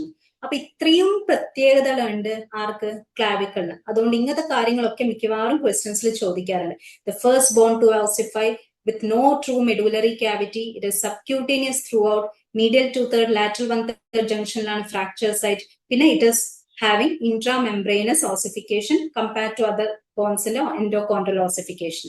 Okay, again ഒരു മെഷർമെന്റ് ചോദിച്ചിട്ടുണ്ട്. അപ്പൊ ഒരു ക്വസ്റ്റ്യൻ പേപ്പറിൽ നമ്മുടെ ഹാർട്ടിന്റെ വെയിറ്റും ചോദിച്ചു, അതേ ക്വസ്റ്റ്യൻ പേപ്പറിൽ ലെങ്ത് ഓഫ് ദി സ്മോൾ ഇൻഡസ്റ്റൈനും ചോദിച്ചു. ഇതൊക്കെ സിമ്പിൾ ക്വസ്റ്റ്യൻസ് ആണ്. സിമ്പിൾ ക്വസ്റ്റ്യൻ എന്ന് പറയാൻ കാരണം length of the small intestine നമുക്ക് ഇതിന്റെ അകത്ത് ഗസ് ചെയ്യാൻ പറ്റും. എത്രയായിരിക്കും? 6 meters ആണ് length of the small intestine എന്ന് പറയുന്നത്. നമ്മുടെ ലാർജ് ഇൻഡസ്റ്റൈൻ എന്ന് പറയുമ്പോൾ ലാർജ് ആണെങ്കിലും അതിന്റെ ലെങ്ത് വളരെ ചെറുതാണ്. അതായത് 1.5 meters അങ്ങനെ ലാർജ് ഇൻഡസ്റ്റൈൻ വരുന്നുള്ളൂ. പക്ഷെ അതിന്റെ വിഡ്ത്ത് അതുകൊണ്ട് അതിനെ ലാർജ് എന്ന് വിളിക്കുന്നത്. അതിന്റെ വിഡ്ത്ത് കൂടുതലാണ്, പക്ഷെ ലെങ്ത് ആസ് സച്ച് കൂടുതൽ സ്മോൾ ഇൻഡസ്റ്റൈൻ ആയിരിക്കും. അതിൽ തന്നെ ജജ്നത്തിന്റെ ലെങ്ത് ആണ് ഈ 2.5 meters എന്ന് പറയുന്നത്. ജജ്നത്തിന്റെ ലെങ്ത് ആണ്. ഇലിയമാണ് ഏകദേശം 3 to 3.5 meters വരുന്നത്. അപ്പൊ നിങ്ങൾ ഒരു പേപ്പർ എടുക്കുക, ഇമ്പോർട്ടന്റ് ആയിട്ടുള്ള ലെങ്ത് എഴുതി വെക്കുക. ഇപ്പൊ നമ്മുടെ ഒരു സ്കെയിലിന്റെ ലെങ്ത് എത്രയുണ്ടാവും? ചെറിയ സ്കെയിൽ എന്ന് വെച്ചാൽ 15 centimeters ഉണ്ടാവും. അതിൽ നിന്ന് കുറച്ച് കുറവ്, അതായത് ഒരു 12 centimeter നമ്മുടെ ട്രക്കിയ, റക്റ്റം. ഇത് രണ്ടും 12 centimeters വരും. അപ്പൊ ഇത് ഒരുമിച്ച് ആലോചിക്കുക. ട്രക്കിയ, റക്റ്റം ഒരു സ്കെയിലിന്റെ ലെങ്ത് ഓൾമോസ്റ്റ് 12 centimeters വരും. അപ്പൻഡിക്സ് എന്ന് പറയുന്നത് അതിലും കുറച്ച് താഴെ 9 centimeters ആണ് അപ്പൻഡിക്സിന്റെ ടെക്സ്റ്റ് ബുക്സിൽ പറയുന്നത്. പക്ഷെ അപ്പൻഡിക്സിനെ പറ്റി പറയുകയാണെങ്കിൽ അതിന്റെ ലെങ്ത് വേരിയബിൾ ആണ്. അതായത് 2 centimeter തൊട്ടിട്ട് 20 centimeter അടുത്ത് ഏതും ആവാം. അപ്പൊ ആവറേജ് 9 centimeter എന്നാണ് ടെക്സ്റ്റ് ബുക്സിൽ കാണുന്നത്. റക്റ്റം, ട്രക്കിയ ഓർത്ത് വെച്ചോ 12 centimeters തന്നെ പറയുന്നുണ്ട് ടെക്സ്റ്റ് ബുക്സിൽ. പിന്നെ ഒന്ന് ഇമ്പോർട്ടന്റ് ആയിട്ടുള്ളതാണ് നമ്മുടെ ഫീമെയിൽ യുറേത്ര, ആനൽ കനാൽ. ഇത് രണ്ടും, ആനൽ കനാലും ഫീമെയിൽ യുറേത്രയും 4 centimeters ആണ്. അത് ചോദിച്ചിട്ടുണ്ട്. ഫീമെയിൽ യുറേത്രന്റെ ലെങ്ത് ഇമ്പോർട്ടന്റ് ആണ്. പിന്നെ നമ്മുടെ ഈസോഫാഗസ്, ഡിയോഡിനം, യുറീറ്റർ, ഇത് 3 25 centimeters ആണ്. ഈസോഫാഗസും ഡിയോഡിനും യുറീറ്ററും ഇത് 3 25 centimeters വരും. നമ്മുടെ സ്പൈനൽ കോഡ് എത്രയാണ്? 45 centimeters. അത്ര തന്നെയാണ് നമ്മുടെ തൊറാസിക് ഡക്റ്റും വാസ് ഡിഫറൻസും. അപ്പൊ നമ്മളൊരു പേപ്പറിൽ എഴുതി വെക്കുമ്പോഴേ ഇങ്ങനത്തെ ഒരുമിച്ച് വരുന്നതൊക്കെ ഒരേ കളർ പെന്നിനെ കൊണ്ട് എഴുതി വെക്കുക. ലൈക്ക് 25 സെന്റിമീറ്റേഴ്സ് ഇട്ടിട്ട് ഈസോഫാഗസ് എഴുതുക, ഡിയോഡിനം എഴുതുക, യുറീറ്റർ എഴുതുക. 45 സെന്റിമീറ്റേഴ്സ് വെച്ചിട്ട് സ്പൈനൽ കോഡ് എഴുതുക, തൊറാസിക് ഡക്ട് എഴുതുക, വാസ് ഡിഫറൻസ് എഴുതുക. 12 സെന്റിമീറ്ററിൽ ട്രക്കിയോ ഉണ്ട്, റെക്ടം ഉണ്ട്. 4 സെന്റിമീറ്ററിൽ ഫീമെയിൽ യുറേത്രയും ഉണ്ട്, ആനൽ കനാലും ഉണ്ട്. ഓക്കെ, ഇതൊക്കെ നിങ്ങൾ അനാറ്റമി പഠിക്കുമ്പോൾ കറക്റ്റ് ആയിട്ട് പഠിക്കുമായിരിക്കും. ഇത് ജസ്റ്റ് ഓറിയന്റേഷൻ ക്ലാസ് ആയതുകൊണ്ടാണ് ഞാൻ ഇതിനെപ്പറ്റി സെപ്പറേറ്റ് ആയിട്ട് സ്ലൈഡ് ഒന്നും ഉണ്ടാക്കാതിരുന്നത്. ജസ്റ്റ് ഒരു ഡിഫറൻസ് ആണ്, ഹിസ്റ്റോളജിക്കൽ ഡിഫറൻസ് ആണ് സ്മോൾ ഇൻഡസ്റ്റൈനും ലാർജ് ഇൻഡസ്റ്റൈനും തമ്മിലുള്ള. സ്മോൾ ഇൻഡസ്റ്റൈന്റെ ഫംഗ്ഷൻ ബേസിക് ആയിട്ട് നമ്മുടെ അബ്സോർപ്ഷൻ ആണല്ലോ. അതുകൊണ്ട് തന്നെ അതിൽ വില്ലായി ഉണ്ടാവും, കുറെ വില്ലായി. അതെന്താ വെച്ചാൽ സർഫേസ് ഏരിയ കൂട്ടാൻ വേണ്ടിയിട്ട്. പിന്നെ ഇതിലാണ് നമ്മുടെ കുറെ ക്രിപ്സ് ഓഫ് ലീബർക്ക് എന്ന് പറഞ്ഞിട്ട് സാധനം ഉണ്ടാവും, കുറെ പാനറ്റ് സെൽസ് ഉണ്ടാവും. പിന്നെ ഡിയോഡിനത്തിൽ ഒരു സ്പെഷ്യൽ ഗ്ലാൻഡ് ഉണ്ട്, നിങ്ങൾ ഫിസിയോളജിയിൽ പഠിക്കും. ഡിയോഡിനത്തിലെ എപ്പോഴും ചോദിക്കുന്ന ക്വസ്റ്റ്യൻ ആണ് ബ്രണ്ണേഴ്സ് ഗ്ലാൻഡ്. ഡിയോഡിനത്തിലാണ് ബ്രണ്ണേഴ്സ് ഗ്ലാൻഡ് ഉണ്ടാവുക. അതേപോലെ പേയേഴ്സ് പാച്ച് ഏറ്റവും കൂടുതൽ ഏതിലാണ് ഉണ്ടാവുക? അത് ഇമ്മ്യൂൺ സിസ്റ്റം റിലേറ്റഡ് ആണ്, അതായത് നമുക്ക് കുറച്ചും കൂടി ഇമ്മ്യൂണിറ്റി റിലേറ്റഡ് ആണ് ഈ പേയേഴ്സ് പാച്ചസ്. അത് മാക്സിമം ഉണ്ടാവുക ലിംഫോസൈറ്റ്സിനൊക്കെ സെക്രീറ്റ് ചെയ്ത്. അതെന്ന് വെച്ചാൽ ഇലിയത്തിലാണ് കൂടുതലായിട്ടുണ്ടാവുക. ബ്രണ്ണേഴ്സ് ഗ്ലാൻഡ് ഡിയോഡിനത്തിലും ഇലിയത്തിൽ പേയേഴ്സ് പാച്ചസും. ലാർജ് ഇൻഡസ്റ്റൈനിൽ ആകെ മെയിൻ ആയിട്ട് ഗോബ്ലറ്റ് സെൽസ് മാത്രമേ പറയുന്നുള്ളൂ കേട്ടോ. അത് ഗോബ്ലറ്റ് സെൽസ് എന്ന് വെച്ചാൽ മെയിൻ ആയിട്ട് മ്യൂക്കസ് സെക്രീറ്റ് ചെയ്യാൻ വേണ്ടിയിട്ട്. അതെന്താന്ന് വെച്ചാൽ ഈ ലാർജ് ഇൻഡസ്റ്റൈനിലെ ഫീസസ് ഒക്കെ കുറെ നേരം സ്റ്റോർ ചെയ്യുന്നതും പിന്നെ അത് പാസ് ചെയ്യുന്നത് കാരണം മെക്കാനിക്കൽ ഇഞ്ചുറി ഒക്കെ വരാൻ ചാൻസസ് ഉള്ളത് കൊണ്ട് കുറച്ചും കൂടി ലൂബ്രിക്കേഷന് വേണ്ടിയിട്ടാണ് അവിടെ ഗോബ്ലറ്റ് സെൽസ് ഉള്ളത്. അത് കുറെ മ്യൂക്കസ് സെക്രീറ്റ് ചെയ്യും. അപ്പൊ നമ്മുടെ ലാർജ് ഇൻഡസ്റ്റൈൻ അത് പ്രൊട്ടക്ട് ചെയ്യും ഫ്രം ദിസ് മെക്കാനിക്കൽ ഇഞ്ചുറി. അപ്പൊ അതാണ് small intestine large intestine differences. അത് നിങ്ങൾ എപ്പോഴും ഓർത്തിരിക്കുക. അത് അനാറ്റമിയിലായാലും ഫിസിയോളജിയിലായാലും പെത്തോളജിയിലായാലും ഒക്കെ അത് ഇമ്പോർട്ടന്റ് ആണ്. Histological differences between the small and large intestine. Okay, അപ്പം ഇത്രയും ക്വസ്റ്റ്യൻസ് ആണ്, 6 ക്വസ്റ്റ്യൻസ് ആണ് ഇതിൽ ചോദിച്ചിരിക്കുന്നത് കേട്ടോ. ഫസ്റ്റ് വണ്ണിൽ, അതായത് 2013 ക്വസ്റ്റ്യനിൽ the golden rule for PSC is study anatomy like a PSC aspirant, not like a first year BHMS student. അതായത് ഫസ്റ്റ് ഇയർ BHMS സ്റ്റുഡന്റിനെ പോലെ ഓരോ ടെക്സ്റ്റ് ബുക്കിന്റെ പേജും മറിച്ച് പഠിക്കുകയാണെങ്കിൽ ഈ 1 year won't be enough for this anatomy. പക്ഷെ ഒരു PSC ആസ്പിറന്റിനെ പോലെ ഇമ്പോർട്ടന്റ് ടോപ്പിക്സ് നമ്മൾ ഈ ക്വസ്റ്റ്യൻ വൈസ് പിക്ക് ചെയ്തിട്ട് ആ ടോപ്പിക് നമ്മൾ തെറവായിട്ട് മനസ്സിലാക്കിയിട്ടുണ്ടെങ്കിൽ നമുക്ക് ഓൾമോസ്റ്റ് എല്ലാ ക്വസ്റ്റ്യൻസും എഴുതാനും പറ്റും, നമുക്ക് നല്ല റാങ്ക് ഇതിനകത്ത് സ്കോർ ചെയ്യാനും പറ്റും. അനാറ്റമിയിലെ ക്വസ്റ്റ്യൻസ് നമുക്ക് എല്ലാം അറ്റംപ്റ്റ് ചെയ്യാൻ പറ്റും. സോ ഈ എല്ലാ ടെക്സ്റ്റ് ബുക്ക് വൈസ് ഓരോ പോർഷൻസും പഠിക്കുന്നത് അത്ര നല്ല ഒരു ഐഡിയ അല്ല ഇതിനു വേണ്ടിയിട്ട് അനാറ്റമിക്ക്. Okay, so coming to the PSC 2018. ഈ PSC ക്വസ്റ്റ്യൻ ആയിരുന്നു, എക്സാം ആയിരുന്നു ഞാൻ എഴുതിയിട്ടുണ്ടായിരുന്നത്. ഇതിൽ ഫസ്റ്റ് ക്വസ്റ്റ്യൻ വളരെ എളുപ്പമായിരുന്നു, എക്സ്പെക്ടഡ് ക്വസ്റ്റ്യൻ ആയിരുന്നു. എപ്പോഴും നമ്മൾ എക്സ്പെക്ട് ചെയ്യുന്നത്, അതായത് നമ്മുടെ ഡയഫ്രത്തിലെ 3 ഓപ്പണിങ്സ് എപ്പോഴും പഠിച്ചു പോകുന്ന സാധനം. ഇതൊന്നും നമ്മൾ ഒരിക്കലും സ്കിപ്പ് ചെയ്യാൻ പാടില്ല കേട്ടോ. ഈ ഡയഫ്രത്തിലെ 3 ഓപ്പണിങ്സ് ഒക്കെ എല്ലാവരും എഴുതും. അപ്പൊ നമ്മളത് എഴുതിയിട്ടില്ലേ നമുക്കത് മാർക്ക് കുറയും മറ്റുള്ളവരെക്കാളും. അപ്പൊ എപ്പോഴും ഇങ്ങനത്തെ ക്വസ്റ്റ്യൻസും ഒക്കെ സിമ്പിൾ ആയിട്ട് എപ്പോഴും പഠിക്കേണ്ട ക്വസ്റ്റ്യൻസ് എന്തായാലും തെറവായിട്ട് പഠിച്ചിരിക്കണം, അല്ലെങ്കിൽ നമ്മുടെ റാങ്ക് നല്ല ബാക്കോട്ടേക്ക് പോകാൻ ചാൻസസ് ഉണ്ട്. ഇതിൽ 3 ഓപ്പണിങ്സ് ആണ് നമുക്ക് ഡയഫ്രത്തിലുള്ളത്. ഏതൊക്കെയാണ്? ഒന്ന് T8 ഓപ്പണിംഗ്, ഒന്ന് T10 ഓപ്പണിംഗ്, ഒന്ന് T12 ഓപ്പണിംഗ്. T8 ഓപ്പണിംഗിൽ 2 സാധനം പഠിച്ചാൽ മതി. ഒരു ഇൻഫീരിയർ വീനക്കാവി ഉണ്ടാവും, അതിന് അടുത്തൊരു യെല്ലോ കളർ ആയിട്ട് കാണിച്ചിരിക്കുന്നത് ഫ്രെനിക് നെർവ് ആണ്. അപ്പൊ റൈറ്റ് ഫ്രെനിക് നെർവും ഇൻഫീരിയർ വീനക്കാവയാണ് നമ്മുടെ T8 ഓപ്പണിംഗിൽ വരുന്നത്. T10 ഓപ്പണിംഗിൽ വരുന്നത് ഈസോഫാഗസും അതിന് ചുറ്റിയിട്ടുള്ള വാഗസ് നെർവും വരും. അപ്പൊ ഈസോഫാഗസും വാഗസ് നെർവും. T12 ആരാ വരുന്ന? ഒരു വലിയ വെസൽ നിങ്ങൾ ഇവിടെ കാണുന്നത് ഏതാ? അയോർട്ട. അതിന്റെ ബാക്കിൽ കാണുന്ന ഗ്രീൻ കളർ സാധനം ഒരു ലിംഫാറ്റിക് ഡക്ട് ആണ്, ബോഡിയുടെ major lymphatic duct, and that's A thoracic duct. അതിന്റെ ബാക്കിൽ കാണുന്നത് എസൈഗസ് വെയിൻ ആണ്. അപ്പൊ T8 ഇൻഫീരിയർ വീന കാവയും ഉണ്ട്, ഫ്രെനിക് നെർവും ഉണ്ട്, റൈറ്റ് ഫ്രെനിക് നെർവ്. ഇവിടെ ഈസോഫാഗസും ഉണ്ട്, വാഗസും ഉണ്ട്. T12 അയോർട്ടയുണ്ട്, ഒരു ലിംഫാറ്റിക് ഡക്ട് ആയിട്ടുള്ള thoracic duct ഉണ്ട്, ആർട്ടറി ഉണ്ട്, വെയിൻ ഉണ്ട്, ഡക്റ്റും ഉണ്ട്. thoracic duct, aorta and azygos vein. ഇതിന്റെ പൊസിഷനും കൂടി ഒന്ന് ജസ്റ്റ് ഒന്ന് ഓർത്തിരിക്കുക കേട്ടോ. ഇത് റൈറ്റ് ക്രസ് ഓഫ് ദ ഡയഫ്രത്തിലാണ് വരുന്നത്. ഇത് നിങ്ങൾ നോക്കി, ഇതാണ് നമ്മുടെ ഡയഫ്രം മസിൽ. ഈ എന്ത് കളറായത്? ഒരു ഓറഞ്ച് കളറിൽ കാണിച്ചിരിക്കുന്നത്. അതിന് ജസ്റ്റ് ബിഹൈൻഡ് ആയിട്ടാണ് അയോട്ട വരുന്നത്. അതുകൊണ്ട് എന്താണെന്ന് വെച്ചാൽ it is located behind the diaphragm. അതിന്റെ ലൊക്കേഷൻ കാരണം തന്നെ ഈ നമ്മുടെ ഡയഫ്രം എന്താണ്? പ്രൈമറി ഇൻസ്പിറേറ്ററി മസിലാണ്. അപ്പൊ ഇൻസ്പിറേഷന്റെ സമയത്ത് ഇതിൽ കൺട്രാക്ട് ചെയ്യുന്നില്ല, ഈ മസിൽ നന്നായി കൺട്രാക്ട് ചെയ്യും ഇൻസ്പിറേഷന്റെ സമയത്ത്. അപ്പൊ കൺട്രാക്ട് ചെയ്യുന്ന സമയത്ത് this portion is not involve in inspiration because aorta, thoracic duct and esophagus veins lies behind the diaphragm. അതുകൊണ്ട് ഇൻസ്പിറേഷനിൽ ഈ മസിൽ കൺട്രാക്ട് ചെയ്യുന്ന സമയത്ത് this vessel is not involved because it lies behind the diaphragm. നേരെ തിരിച്ച് ഇവിടെ വന്ന് നോക്കിയേ, inferior Veena കാവ muscle.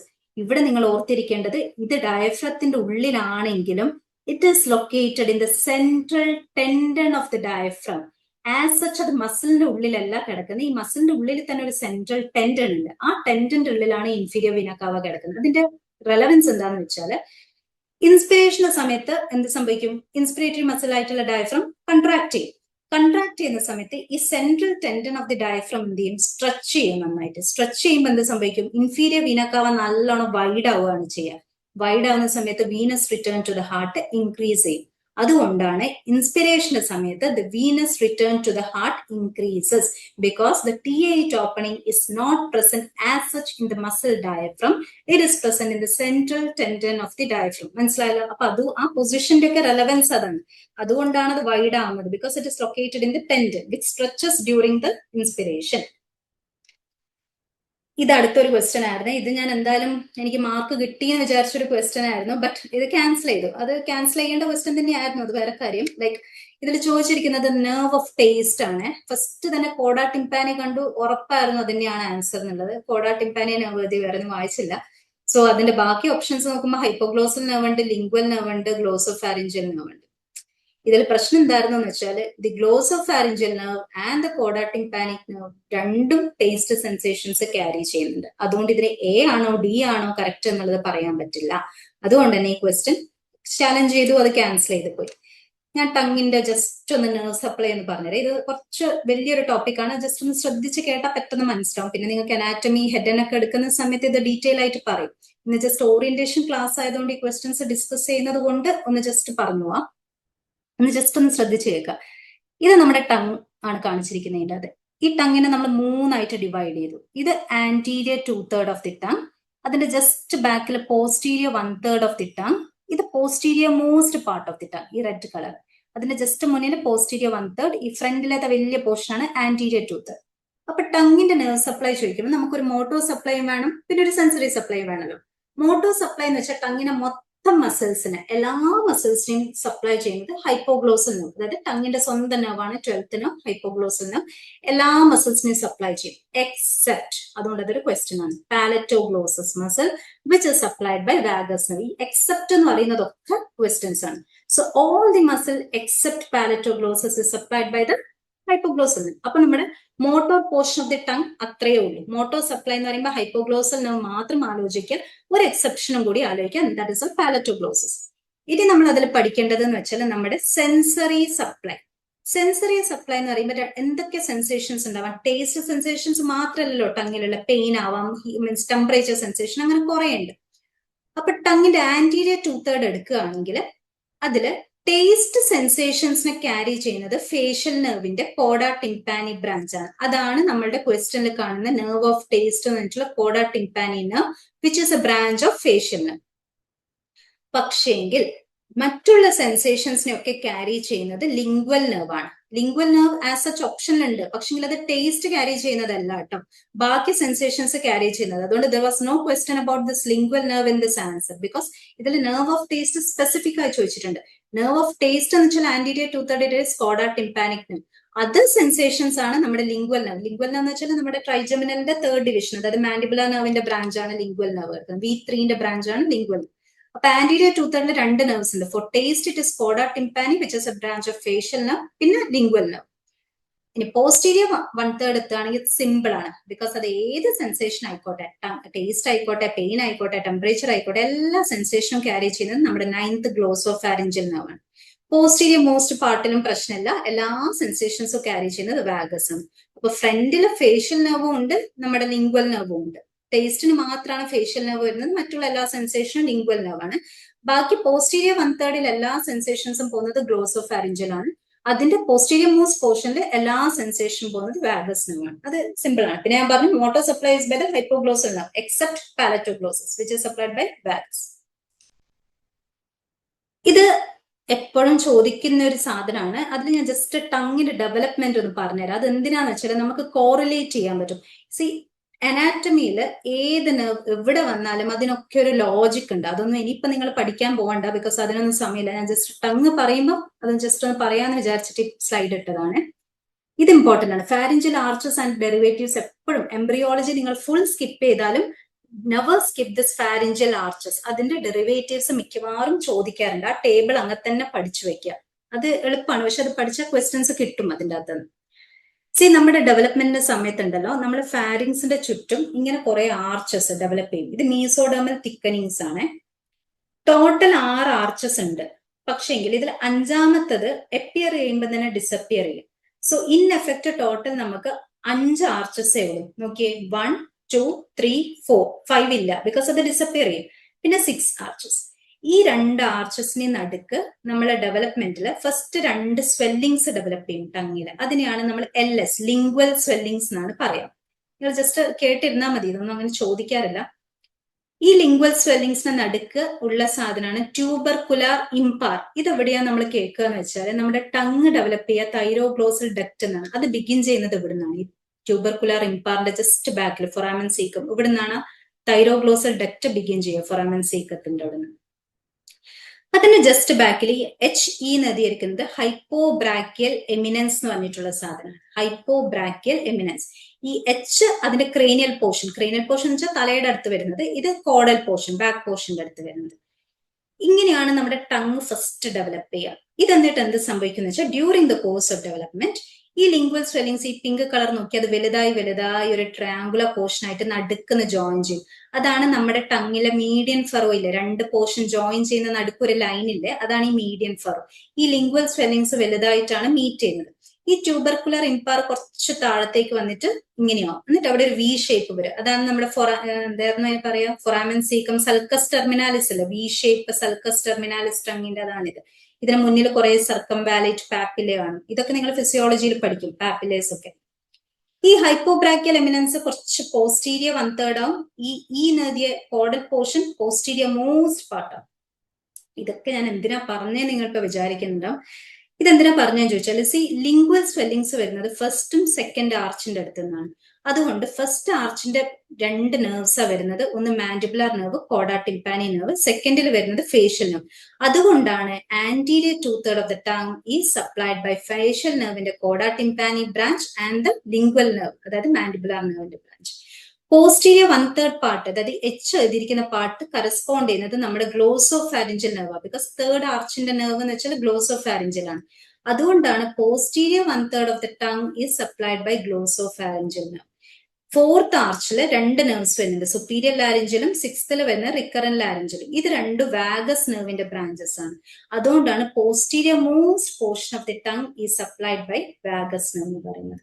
മനസ്സിലായില്ലേ? എംബ്രിയോളജിക്കലി ടങ് ഈ ആർച്ചസിന്റെ ഒക്കെ നടുക്ക് ഇങ്ങനെ ഡെവലപ്പ് ചെയ്യുന്നത് കൊണ്ടാണ് ഇത്രയും നെർവ്സ് ടങ്ങിലേക്ക് വരുന്നത്. ആന്റീരിയർ 2/3 കോഡാ ടിംപാനി ബ്രാഞ്ചും ലിംഗ്വൽ നെർവും, posterior 1/3 glossopharyngeal, posterior most പോർഷനിൽ വാഗസ്.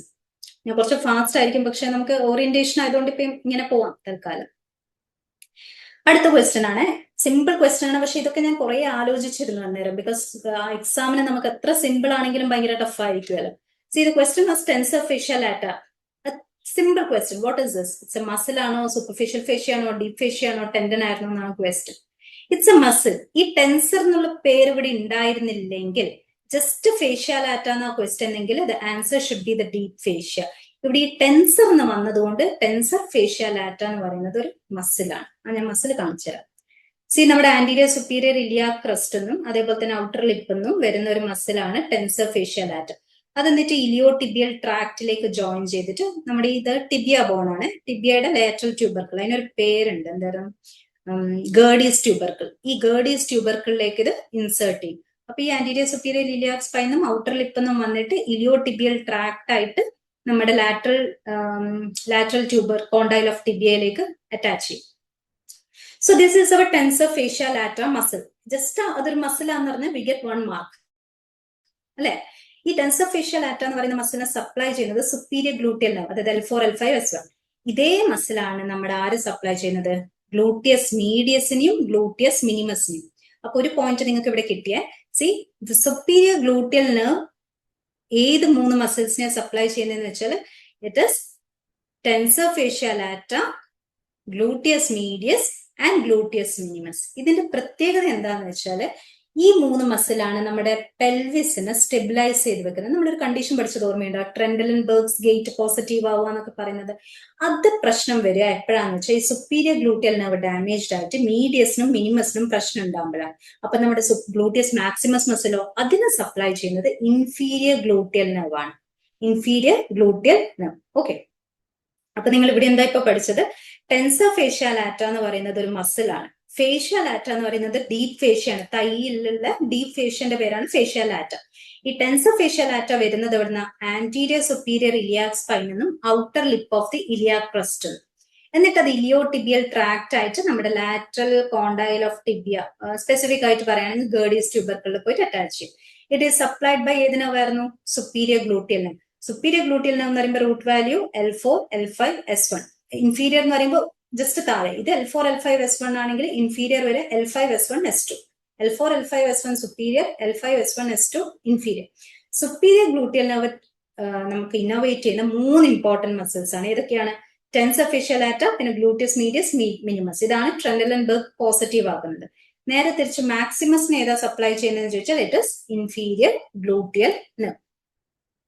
അടുത്ത question Nokia length of ureter. ഞാൻ പറഞ്ഞില്ലേ ഈ ലെങ്ത് വെയിറ്റ് എന്നൊക്കെ പറയുന്നത് എന്താണെന്നറിയില്ല, PSCക്ക് ഭയങ്കര ഇഷ്ടമുള്ള ഒരു ടോപ്പിക്കാണ്. അപ്പൊ ഞാൻ പറഞ്ഞിരുന്ന ഒരു പേപ്പറിൽ 25 സെന്റിമീറ്റേഴ്സ് എഴുതിയിട്ട് താഴെ അണ്ടർലൈൻ കൊടുക്കുക. എന്നിട്ട് അതിന്റെ താഴെ എഴുതാണ്ടിരിക്കുന്നത് ഈസോഫാഗസ് എഴുതുക, ഡിയോഡിനം എഴുതുക, യുറീറ്റർ എഴുതുക. ഓക്കെ, സോ ദ യുറീറ്ററിന്റെ ലെങ്ത് എത്രയായിരുന്നു? 25 സെന്റിമീറ്റേഴ്സ്. 45 സെന്റിമീറ്റേഴ്സ് നമ്മൾ പറഞ്ഞില്ല, വാസ് ഡിഫറൻസ് ഉണ്ട്. പിന്നെ സ്പൈനൽ കോഡ് ഒക്കെ വരുന്നത് എത്രയാണ്? 25 സെന്റിമീറ്റേഴ്സ് ആണ് വരുന്നത്. മീൻസ് 45 സെന്റിമീറ്റേഴ്സ് ആണ് വരുന്നത്. 12 സെന്റിമീറ്റേഴ്സ് ആണ് ട്രക്കിയ റെക്ടം പറഞ്ഞത്. ഓക്കെ, അപ്പൊ ഈ ലെങ്ത്തും വെയിറ്റും എഴുതി വെച്ചോട്ടെ. ഇതൊക്കെ കിട്ടുകയാണെന്ന് വെച്ചാൽ നമുക്ക് ലോട്ടറി അല്ലേ, ജസ്റ്റ് അതൊന്ന് ആ നമ്പർ ഓർത്തിരുന്നാൽ നമുക്ക് ഒരു മാർക്കാണ് കിട്ടുന്നത് അവിടെ. ഓക്കെ, ഇത് ഞാൻ just length of the important organs ഇവിടെ എഴുതിയിരിക്കുന്നതാണ്. ഇതൊക്കെ നിങ്ങൾക്ക് ഡീറ്റെയിൽ ആയിട്ട് നിങ്ങൾ അനാറ്റമിയിൽ ഇപ്പൊ ഞാൻ ഇങ്ങനെ ഓടിപ്പിടിച്ച് പോവാണ്. അപ്പം അപ്പർ ലിംബ്, ലോവർ ലിംബ് എന്ന് പറഞ്ഞാൽ സെപ്പറേറ്റ് ആയിട്ട് എടുക്കുന്ന സമയത്ത് നിങ്ങൾക്ക് ഇത് കുറച്ചും കൂടി ക്ലിയർ ആയിട്ട് മെല്ലെ പഠിക്കാം. ഇപ്പൊ ഞാൻ ജസ്റ്റ് ഇങ്ങനത്തെ ക്വസ്റ്റ്യൻസ് ഒക്കെയാണ് ചോദിക്കാറ് കാണിക്കാൻ വേണ്ടിയിട്ടാണ് ഇതൊക്കെ ഇട്ടിരിക്കുന്നത്. ഓക്കെ, അടുത്ത ക്വസ്റ്റ്യൻ ചോദിച്ചിരിക്കുന്നത് വാൾവ് ഓഫ് കെർക്രിങ്ങിനെ പറ്റിയിട്ടാണ്. ഇത് സ്മോൾ ഇൻറ്റസ്റ്റൈനിലെ ഒരു വാൾവാണ്. ഞാൻ കാണിച്ചു തരാം. ഇത് സ്മോൾ ഇൻറ്റസ്റ്റൈൻ്റെ ഒരു കട്ട് സെക്ഷൻ ആണ്. ഇതിൽ നിങ്ങൾ കാണുന്ന ഒരു സർക്കുലർ ഫോൾസ് ഇല്ലേ, ഇത് പെർമനന്റ് ഫോൾഡ് ആണ്. അതങ്ങനെ പോകുന്നില്ല ഡിസ്റ്റൻഡ് ചെയ്യുന്ന സമയത്ത്. ഈ permanent fold of mucosa and sub മ്യൂക്കോസനെയാണ് നമ്മൾ വാൾവ് ഓഫ് കെർക്രിങ് അല്ലെങ്കിൽ പ്ലിക്കേ സർക്കുലാരിസ് എന്നൊക്കെ പറയും. പ്ലിക്കേ സർക്കുലാരിസ് എന്ന് പറയുന്നത് ഞാൻ പറഞ്ഞിരുന്നു കുറച്ച് മുന്നേ. സ്മോൾ ഇൻറ്റസ്റ്റൈൻ്റെ മെയിൻ ഫംഗ്ഷൻ എന്ന് വെച്ചാൽ അബ്സോർപ്ഷൻ ആണ്. അപ്പം സർഫേസ് ഏരിയ ഫോർ അബ്സോർപ്ഷൻ കൂട്ടാൻ വേണ്ടിയിട്ട് നമ്മുടെ ബോഡിയിൽ കുറെ മെക്കാനിസംസ് ഉണ്ട്. അതിൽ ഫസ്റ്റ് വൺ ആണ് വില്ലൈ. വില്ലൈ എന്ന് വെച്ചാൽ നമുക്ക് മൈക്രോസ്കോപ്പിലൂടെ കാണാൻ പറ്റും വില്ലൈ. പിന്നെ മൈക്രോ വില്ലൈ ഉണ്ട്. മൈക്രോ വില്ലൈ നമുക്ക് സാധാ മൈക്രോസ്കോപ്പിൽ കാണാൻ പറ്റില്ല, ഇലക്ട്രോ മൈക്രോസ്കോപ്പ് യൂസ് ചെയ്താൽ കാണാൻ പറ്റും. പിന്നെ ഉള്ളതാണ് ഈ വാൾവ് ഓഫ് കെർക്രിങ് അല്ലെ സർക്കുലർ ഫോൾ. ഇത് നമുക്ക് സ്മോൾ ഇൻറ്റസ്റ്റൈൻ ഡിസെക്ട് ചെയ്യുന്ന സമയത്ത് തന്നെ കണ്ണുകൊണ്ട് തന്നെ കാണാൻ പറ്റും. ബിക്കോസ് ഇത് വലിയ സർക്കുലർ പെർമനന്റ് ഫോൾഡ് ആണ് ഈ വാൾവ് ഓഫ് കെർക്രിങ് അല്ലെങ്കിൽ plicae circulares. Okay, so these are actually permanent circular fold in the mucosa and submucosa. അപ്പൊ അത് എവിടെയുള്ളതെന്ന് ചോദിച്ചാൽ it is in the small intestine. Okay, ഇവിടെ ഒരു ക്വസ്റ്റ്യൻ നിങ്ങൾക്ക് എക്സ്ട്രാ പ്രതീക്ഷിക്കാൻ പറ്റുന്നത് എന്താണെന്ന് വെച്ചാൽ നമുക്കറിയാം ഡിയോഡിനുണ്ട്, ജെജിനുണ്ട്, ഇലിയുണ്ട്. ഏറ്റവും കൂടുതൽ ഇത് എവിടെയാണ് ഉള്ളത് എന്ന് ചോദിക്കാൻ ചാൻസ് ഉണ്ട്. അപ്പൊ ആൻസർ നിങ്ങൾ എഴുതേണ്ടത് ജജനത്തിലാണ്. ജജനത്തിൽ ഇങ്ങനത്തെ സർക്കുലർ ഫോൾസ് ഉണ്ടല്ലോ അടുപ്പിച്ച് കുറെ എണ്ണം ഉണ്ടാവും. അതുകൊണ്ട് തന്നെ നമ്മൾ ജജനം ഡിസെക്ട് ചെയ്ത് കഴിഞ്ഞാൽ നമുക്കത് നോക്കുമ്പോൾ കുറെ ഫെദർ ലൈക്ക് അപ്പിയറൻസ്. അതുകൊണ്ടാണ് ജജനത്തിൽ ഫെദറി അപ്പിയറൻസ് ഓഫ് ജജനം എന്ന് പറയുന്നത്. നേരെ തിരിച്ച് നമ്മുടെ ഇലിയത്തിലേക്ക് എത്തിക്കഴിഞ്ഞാലുണ്ടല്ലോ ഇത് കംപ്ലീറ്റ്ലി ഡിസപ്പിയർഡ് ആയിട്ടുണ്ട്. വളരെ കുറച്ച് മാത്രമേ ഈ സർക്കുലർ ഫോൾസ് കാണാൻ പറ്റുള്ളൂ. അപ്പൊ ഇവിടെ നമുക്ക് വാൾവ്സ് ഓഫ് കെർക്രിങ് ഈ സീൻ എന്ന് ചോദിച്ചാൽ answer is small intestine. Okay, direct question ആണ്. ഇതിലൊന്നും ഇൻ ഡെപ്ത് അണ്ടർസ്റ്റാൻഡിംഗ് ഒന്നും വേണ്ട. നമ്മൾ സ്മോൾ ഇൻറ്റസ്റ്റൈൻ്റെ അനാറ്റമി പഠിച്ചിട്ടുണ്ടെങ്കിൽ ഡെഫിനറ്റ് ആയിട്ട് നമ്മൾ ഈ വേർഡ് കേട്ടിരിക്കും, വാൾവ് ഓഫ് കെർക്രിങ് എന്നുള്ളത്. ഓക്കെ, ഇനി അടുത്തത് നോക്കിയ question, where is septum marginal trabeculae? ലിവറിലാണോ, ഹാർട്ടിലാണോ, സ്പ്ലീനിലാണോ, ലങ്സ്? ആക്ച്വലി ഇത് പഠിച്ചിട്ടില്ലെങ്കിൽ തന്നെ നമുക്കൊന്ന് ഗസ് ചെയ്യാൻ പറ്റും ആ പേരിലൂടെ. സെപ്റ്റം, മാർജിൻ എന്നൊക്കെ പറയുമ്പോൾ ആൻസർ ഇസ് ഹാർട്ട്. ഈ കാണിച്ചിരിക്കുന്നതാണ് നമ്മുടെ സെപ്റ്റോ മാർജിനൽ ട്രബിക്കുലേ. അതായത് സെപ്റ്റത്തുനിന്ന് മാർജിനിലേക്ക് അറ്റാച്ച്മെന്റ് ആണ് സെപ്റ്റോ മാർജിനൽ ട്രബിക്കുലേ. ഇത് നമ്മുടെ ഹാർട്ടിലെ ഒരു ഇമ്പോർട്ടന്റ് ആയിട്ടുള്ള കുറച്ച് കാര്യങ്ങൾ. ഇത് ആസ് സച്ച് ഈ ഡയഗ്രാം കറക്റ്റ് അല്ല കേട്ടോ. ഇത് ചാറ്റ് GPT ഞാൻ എടുത്തതാണ്. അത് ജസ്റ്റ് ഒരു ഡയഗ്രാം ആയിട്ട് കൂട്ടിയാൽ മതി. കുറെ മിസ്റ്റേക്സ് ഉണ്ട് ഇതിൻ്റെ. ലെഫ്റ്റ് ഏട്രിയത്തിൽ ഇതിലൊന്നും കാര്യമായിട്ട് പറയുന്നില്ല. റൈറ്റ് ഏട്രിയത്തിൽ ക്രിസ്റ്റ ടെർമിനാലിസ് നമ്മൾ പഠിക്കുന്നു. ക്രിസ്റ്റ ടെർമിനാലിസ് എന്ന് പറയുന്നത് ഒരു ഷാർപ്പ് ഗ്രൂവ് ആണ്, അല്ലെ ഒരു ബ്രിഡ്ജ് ആണ്. ഇത് ആക്ച്വലി നമ്മളുടെ സ്മൂത്ത് പാർട്ടിനെയും റഫ് പാർട്ടിനെയും സെപ്പറേറ്റ് ചെയ്യുന്ന ഒരു സാധനമാണ് ഈ ക്രിസ്റ്റ ടെർമിനാലിസ് റൈറ്റ് ഏട്രിയത്തിൽ. പിന്നെ നിങ്ങളോടേക്കും പെക്ടിനേറ്റ് മസിൽസ് ഏതിലാവുള്ളത്? പെക്ടിനേറ്റ് മസിൽസ് ആസ് സച്ച് എന്ന് പറയുന്നത് ഏട്രിയത്തിലുള്ള സാധനമാണ്. ഈ കോംബ് ലൈക്ക് ആയിട്ടുള്ള കുറെ കാര്യങ്ങൾ. ഇത് പെക്ടിനേറ്റ് മസിൽസ് കാണാൻ ഓറിക്കൽസ് അല്ലെ ഏട്രിയത്തിലാണ്. നമ്മളോട് ചോദിച്ചിരിക്കുന്ന ക്വസ്റ്റ്യൻ മോഡറേറ്റർ ബാൻഡ്. അപ്പൊ എന്താണ് ഈ മോഡറേറ്റർ എന്ന് ഞാൻ പറഞ്ഞില്ല. ഈ സെപ്റ്റോ മാർജിനൽ ട്രബിക്കുല ഉണ്ടല്ലോ, ഇതിനെ പണ്ട് വിളിച്ചിരുന്ന പേര് മോഡറേറ്റർ ബാൻഡ് എന്നാണ്. കാരണം എന്ന് വെച്ചാൽ പണ്ട് വിചാരിച്ചിരുന്നത് ഈ റൈറ്റ് ഏട്രിയം ഭയങ്കരമായിട്ട് എക്സ്പാൻഡ് ചെയ്യുന്ന സമയത്ത് ഈ ഒരു സാധനം, അതായത് ഈ സെപ്റ്റോ മാർജിനൽ ട്രബിക്കുലെ അതിനെ ഓവർ ഡിസ്റ്റൻഷൻ പ്രിവെന്റ് ചെയ്യും, അതിനെ മോഡറേറ്റ് ആക്കി വെക്കും ആ എക്സ്പാൻഷന്. അതുകൊണ്ടാണ് പണ്ടത്തെ അനാറ്റമിസ്റ്റ് ഒക്കെ ഇതിനെ മോഡറേറ്റർ ബാൻഡ് എന്ന് വിളിച്ചിരുന്നത്. ഓക്കെ. പിന്നെ ട്രബിക്കുലെ കാർണിയ എന്ന് പറഞ്ഞ സാധനം ഉണ്ട്. അത് വെൻട്രിക്കിൾസിന്റെ ഫീച്ചേഴ്സ്, അതായത് വെൻട്രിക്കിൾസ് കുറെ ഇറഗുലർ ആയിട്ടുള്ള റിഡ്ജസ് ഉണ്ടാവും. അതിനാണ് ട്രബിക്കുലെ കാർണിയ എന്ന് പറഞ്ഞത്. പാപ്പിലറി മസിൽസ് നിങ്ങൾക്ക് അറിയാം എവിടെയാ ഉണ്ടാവുക? വെൻട്രിക്കിൾസ് ഉണ്ടാവും. 3 ഉണ്ട്. ആന്റീരിയർ പാപ്പിലറി ഉണ്ട്, ഇൻഫീരിയർ പാപ്പിലറി ഉണ്ട്, പോസ്റ്റീരിയർ പാപ്പിലറി മസിൽ ഉണ്ട്. ഇതിൽ ക്രിസ്റ്റ ടെർമിനാലിസ് ഒന്ന് ഓർത്തിരിക്കുക കേട്ടോ, ചോദിക്കാൻ ചാൻസ് ഉള്ള ക്വസ്റ്റ്യൻ. മസ്കുലർ റിഡ്ജ് ആണ്, സ്മൂത്ത് പാർട്ടിനെയും റഫ് പാർട്ടിനെയും സെപ്പറേറ്റ് ചെയ്യുന്നത്. എഗെയിൻ ഒരു ക്വസ്റ്റ്യൻ നോക്കിയേ, സൂപ്പർഫിഷ്യൽ ഇൻഗ്വൈനൽ റിങ്ങിനെ പറ്റിട്ട്. നമ്മൾ അനാറ്റമിയിൽ എന്തൊക്കെ പഠിക്കണം എന്ന് ചോദിക്കുമ്പോൾ എപ്പോഴും ബ്രാക്കിയൽ പ്ലെക്സസ് പറയും, ഈ ഇൻഗ്വൈനൽ റീജിയൻ പറയും, ഇൻഗ്വൈനൽ റിംഗ് എന്ന് പറയും, ആ ടെൻഡൻ ഓഫ് ഡയഫ്രം, അതായത് 3 ഓപ്പണിങ്സ് പറയും, പിന്നെ ക്ലാവിക്കിൾ പറയും. സോ ഇതെല്ലാം എപ്പോഴും എക്സ്പെക്ട് ചെയ്യുന്ന ഏരിയാസ് ആണ്. അത് മാത്രമേ PSC ചോദിച്ചിട്ടുള്ളൂ. അല്ലാതെ നമ്മൾ ഇതുവരെ കാണാതെ കുറെ കാര്യങ്ങളൊന്നും ഇതിൻ്റെ അകത്ത് ചോദിക്കാറില്ല. എപ്പോഴും ഏറ്റവും ബേസിക് സിമ്പിൾ കാര്യങ്ങൾ മാത്രമേ ചോദിക്കാറുള്ളൂ. Superficial inguinal ring is present in the aponeurosis of external oblique ആണോ, ഫേഷ്യ ഇലിയാക്ക ആണോ, റെക്ടസ് അബ്ഡോമിനിസ് ആണോ, ഫേഷ്യ ട്രാൻസ്വേഴ്സാലിസ് ആണോ എന്നാണ് ക്വസ്റ്റ്യൻ. നമുക്കറിയാം 2 റിംഗ് ഉണ്ട്. ഒന്ന് ഡീപ്പ് റിംഗ് ഉണ്ട്, ഒന്ന് സൂപ്പർഫിഷ്യൽ മീൻസ് റിംഗ് ഉണ്ട്. അതിൽ ഡീപ്പ് ഇൻഗ്വൈനൽ റിംഗ് ആണ് ഈ മുകളിൽ കാണിച്ചിരിക്കുന്നത്. അത് ആക്ച്വലി ട്രാൻസ്വേഴ്സാലിസ് ഫേഷ്യയിലാണ് ഉണ്ടാവുക. സൂപ്പർഫിഷ്യൽ ഇൻഗ്വൈനൽ റിംഗ് എന്ന് പറയുന്നത് എക്സ്റ്റേണൽ ഒബ്ലിക് എപ്പോന്യൂറോസിസിലാണ്. ഈ transversalis fascia, external oblique, internal oblique ഒക്കെ എക്സ്പ്ലെയിൻ ചെയ്താൽ ഇതൊക്കെ സിമ്പിൾ ആയിരിക്കും. അതൊക്കെ നിങ്ങൾക്ക് അനാറ്റമി ആസ് സച്ച് ക്ലാസ് എടുക്കുന്ന സമയത്ത് ഇതൊക്കെ കുറച്ചും കൂടി മനസ്സിലാവും. ഇപ്പൊ ഞാൻ ജസ്റ്റ് അതിന്റെ പേര് മാത്രമേ പറയുന്നു. സോ ഡീപ്പ് ഇൻഗ്വൈനൽ റിംഗ് കിടക്കുന്നത് ട്രാൻസ്വേഴ്സാലിസ് ഫേഷ്യയിലും, ഇതേതായിരുന്നു സൂപ്പർഫിഷ്യൽ ഇൻഗ്വൈനൽ റിംഗ് കിടക്കുന്നത് എക്സ്റ്റേണൽ ഒബ്ലിക് എപ്പോന്യൂറോസിസിലും. നമ്മുടെ ക്വസ്റ്റ്യൻ ആൻസർ എന്താ? Superficial inguinal ring is present in the aponeurosis of external oblique abdominis ആണ് ഇതിന്റെ ആൻസർ. ഇൻഗ്വൈനൽ റിംഗ് പഠിക്കുന്ന സമയത്ത് എപ്പോഴും അതിന്റെ ക്ലിനിക്കൽ അനാറ്റമി ഓർത്തിരിക്കാം. 2 ടൈപ്പ് ഓഫ് ഹെർണിയ ഉണ്ട്. ഏതൊക്കെയാണ്? ഡയറക്റ്റ് ഇൻഗ്വൈനൽ ഹെർണിയ ഉണ്ട്, ഇൻഡയറക്റ്റ് ഇൻഗ്വൈനൽ ഹെർണിയ ഉണ്ട്. ഡയറക്റ്റ് എന്ന് പറയുമ്പോൾ ഡയറക്റ്റ് ആയിട്ട് അവർ വരും, അതായത് അവർക്ക് വലിയ പ്രശ്നങ്ങളൊന്നുമില്ല, ഇങ്ങനെയൊന്നും വരണ്ട, അവർക്ക് ഡയറക്റ്റ് എൻട്രി ആണ്.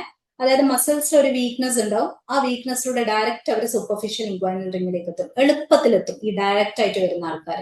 നേരെ തിരിച്ച് ഇൻഡയറക്റ്റ് ആയിട്ട് വരുന്ന ആൾക്കാരാണെങ്കിൽ അവർക്ക് ആദ്യം ഡീപ്പ് ഇൻഗ്വൈനൽ റിംഗിൽ പോയി, പിന്നെ ഇൻഗ്വൈനൽ കനാലിലൂടെ പോയി, എന്നിട്ട് വേണം സൂപ്പർഫിഷ്യൽ ഇൻഗ്വൈനൽ റിംഗിലൂടെ ഹെർണിയ ആയിട്ട് പുറത്തു വരാൻ വേണ്ടിയിട്ട്. ഡയറക്റ്റ് ആയിട്ട് വരുന്ന ആൾക്കാർക്ക് എന്താണ്? ഒരു പ്രശ്നമില്ല, വീക്ക്നെസ് ഉണ്ട്, അതിലൂടെ നേരെ കയറി സൂപ്പർഫിഷ്യൽ റിംഗിലൂടെ പുറത്തേക്ക് വരാൻ പറ്റും. ഇതിൽ 2 പോയിന്റ്സ് ആലോചിക്കണം. ഈ ഡയറക്റ്റ് ആയിട്ട് ഈ വീക്ക്നെസ് ഉണ്ടാവുന്ന ഒരു ഏരിയ ഉണ്ട്, അതിന് നമ്മൾ ഹേസൽബാക്സ് ട്രയാങ്കിൾ എന്നാണ് ഈ വീക്കൻഡ് ഏരിയനെ പറയാൻ. അത് ഞാൻ പറഞ്ഞുതരാം. അത് കൂടാതെ ഇവിടെ ഒരു റെഡ് കളർ സാധനം നിങ്ങൾ കാണുന്നില്ലേ, that is inferior epigastric artery. ഈ ഇൻഫീരിയർ എപ്പിഗാസ്ട്രിക് ആർട്ടറിക്ക് എന്താണ്? ഇൻഫീരിയർ എപ്പിഗാസ്ട്രിക് ആർട്ടറി എന്ന് വെച്ചാൽ ഇതിന്റെ മീഡിയലി ആണ് നമുക്ക് ഇത് കിട്ടുന്നത്. ഇൻഡയറക്റ്റ് ഇൻഗ്വൈനൽ ഹെർണിയ എന്ന് പറയുമ്പോൾ ഇതിന് ലാറ്ററലി ആയിട്ടാണ് ഡെവലപ്പ് ചെയ്യുന്നത്, അല്ലെ? ഇതിന് ലാറ്ററലി ആയിട്ടാണ്. പക്ഷെങ്കിൽ ഡയറക്റ്റ് ഇൻഗ്വൈനൽ ഹെർണിയ എന്ന് പറയുമ്പോൾ ഇതിന് മീഡിയലി ആണ്. അപ്പൊ ഈ ഇൻഫീരിയർ എപ്പിഗാസ്ട്രിക് വെസൽ ആക്ച്വലി ഇതിനൊരു ലാൻഡ് മാർക്ക് ആണ്. ഇതിന്റെ ലാറ്ററൽ ആണോ മീഡിയൽ ആണോ നോക്കിയിട്ട് നമുക്ക് ഡയറക്റ്റ് ആണോ ഇൻഡയറക്റ്റ് ആണോ എന്ന് പറയാൻ പറ്റും. പിന്നെ ഞാൻ പറഞ്ഞു ഡയറക്റ്റ് ഇൻഗ്വൈനൽ ഹെർണിയ എന്ന് വെച്ചാൽ ഒരു ചെറിയൊരു മസ്കുലർ വീക്ക്നെസ് തന്നെ ഡയറക്റ്റ് ആയിട്ട് അത് സൂപ്പർഫിഷ്യൽ റിംഗിലേക്ക് വരും.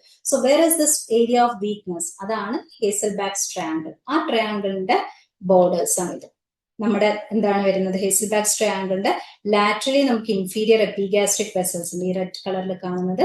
മീഡിയലി നമുക്കൊരു മസിലാണ് വരുന്നത്, റെക്ടസ് അബ്ഡോമിനസ് മസിൽ, താഴെ ഇൻഗ്വൈനൽ കാനൽ. അപ്പൊ ഈ ഒരു വീക്ക്നെസ്സിലൂടെ, ഈ ഒരു ട്രാങ്കുലർ വീക്ക്നെസ്സിലൂടെയാണ് നമ്മുടെ ഡയറക്റ്റ് ഇൻഗ്വൈനൽ ഹെർണിയ വരിക.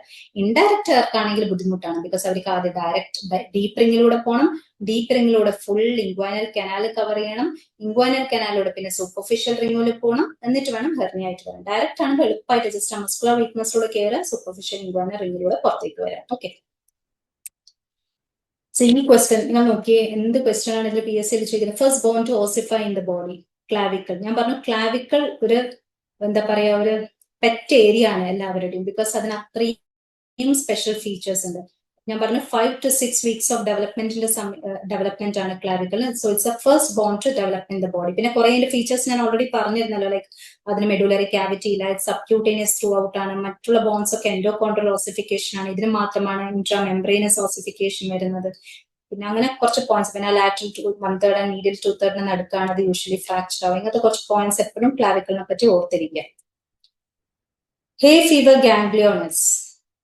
ഹേ ഫീവർ എന്ന് വെച്ചാൽ നിങ്ങൾ മെട്രോ മെഡിക്കൽ കുറെ ടെർമിനോളജീസിൽ കേട്ടിട്ടുണ്ട്. പണ്ടത്തെ ഒരു ടെർമിനോളജിയാണ് ഹേ ഫീവർ. ഹേ ഫീവർ എന്ന് വെച്ചാൽ ആക്ച്വലി നമ്മുടെ അലർജിക് റൈനൈറ്റിസ് ആണെന്ന് തന്നെ പറയാം. അലർജിക് റൈനൈറ്റിസ് എന്തുണ്ടാവും? മൂക്കിലൂടെ വെള്ളം വരും, കണ്ണിലൂടെ വെള്ളം വരും, തുമ്മലുണ്ടാവും. അപ്പൊ ഏതൊക്കെ ഗ്ലാൻഡിനെ എഫക്ട് ചെയ്യണം? നമ്മുടെ നേസൽ ഗ്ലാൻസ് നന്നായി സെക്രീറ്റ് ചെയ്യണം, ലാക്രിമൽ ഗ്ലാൻഡ് സെക്രീറ്റ് ചെയ്യണം, പാലറ്റൈൻ ഗ്ലാൻഡ് സെക്രീറ്റ് ചെയ്യണം. അപ്പൊ ഇതിനെയൊക്കെ സ്റ്റിമുലേഷൻ ഉണ്ടാകുമ്പോഴാണ് സെക്രീഷൻ വരുന്നത്. അപ്പൊ ഇതിൽ ഏതാണ് ഇതുമായിട്ട് അസോസിയേറ്റ് ആയിട്ടുള്ള ഗാംഗ്ലിയോ എന്നാണ് question. Answer is pterygopalatine ganglia. See നമ്മുടെ ബോഡിയിലുണ്ടല്ലോ 4 പാരാസിമ്പത്തറ്റിക് ഗാംഗ്ലിയോണേ ഉള്ളൂ. ഒന്ന് സീലിയറി ഗാംഗ്ലിയോ, ഒന്ന് ഒട്ടിക് ഗാംഗ്ലിയോ, ഒന്ന് ടെറിഗോ പാലറ്റൈൻ ഗാംഗ്ലിയോ. ഈ ഗസീലിയൻ ഗാംഗ്ലിയോൺ അതല്ല കേട്ടോ. ഗസീലിയൻ ഗാംഗ്ലിയോ എന്ന് വെച്ചാൽ it is just A cluster of nerve cell bodies ആണ് നിയർ ടു ദിസ് ഫിഫ്ത്ത് നെർവുമായിട്ട്, അതായത് ഫിഫ്ത്ത് നെർവ് എന്ന് വെച്ചാൽ നമ്മുടെ ട്രൈജമിനൽ നെർവുമായിട്ട് റിലേറ്റ് ചെയ്തിട്ടുള്ള ക്ലസ്റ്റർ ഓഫ് നെർവ് സെൽസ് ആണ്, നെർവ് ബോഡീസ് ആണ് ഗസേരിയൻ ഗാംഗ്ലിയ. അപ്പൊ ഞാൻ പറഞ്ഞു പാരാസിമ്പത്തറ്റിക് ഗാംഗ്ലിയ 4 എണ്ണം ഉണ്ട്. അതിൽ 3 എണ്ണം ഞാൻ പറഞ്ഞു. സീലിയറി ഉണ്ട്, ഒട്ടിക് ഗാംഗ്ലിയ ഉണ്ട്, ടെറിഗോ പാലറ്റൈൻ ഗാംഗ്ലിയ ഉണ്ട്. അത് കൂടാതെ സബ് മാൻഡിബുലാർ ഗാംഗ്ലിയ ഉണ്ട്. കാണിച്ചു തരാം. See this is A ciliary ganglia. ഇത് എവിടെയാ കിടക്കുന്നത്? നമ്മൾ LPS ഒക്കെ പറയുമ്പോൾ പറഞ്ഞ ആ ഒരു ഏരിയയിൽ, അതായത് അപ്പൊ അതിന്റെ നെർവ് സപ്ലൈ ഏതായിരിക്കും? ഒക്കുലോമോട്ടോനോ. ഓക്കെ. ഒട്ടിക് ഗാംഗ്ലിയ നമ്മുടെ ചെവിയുടെ അടുത്താണ് ഉള്ളത്. അപ്പൊ ഏതായിരിക്കും നെർവ് സപ്ലൈ? ഗ്ലോസോഫാരിഞ്ചിനോ, 9th.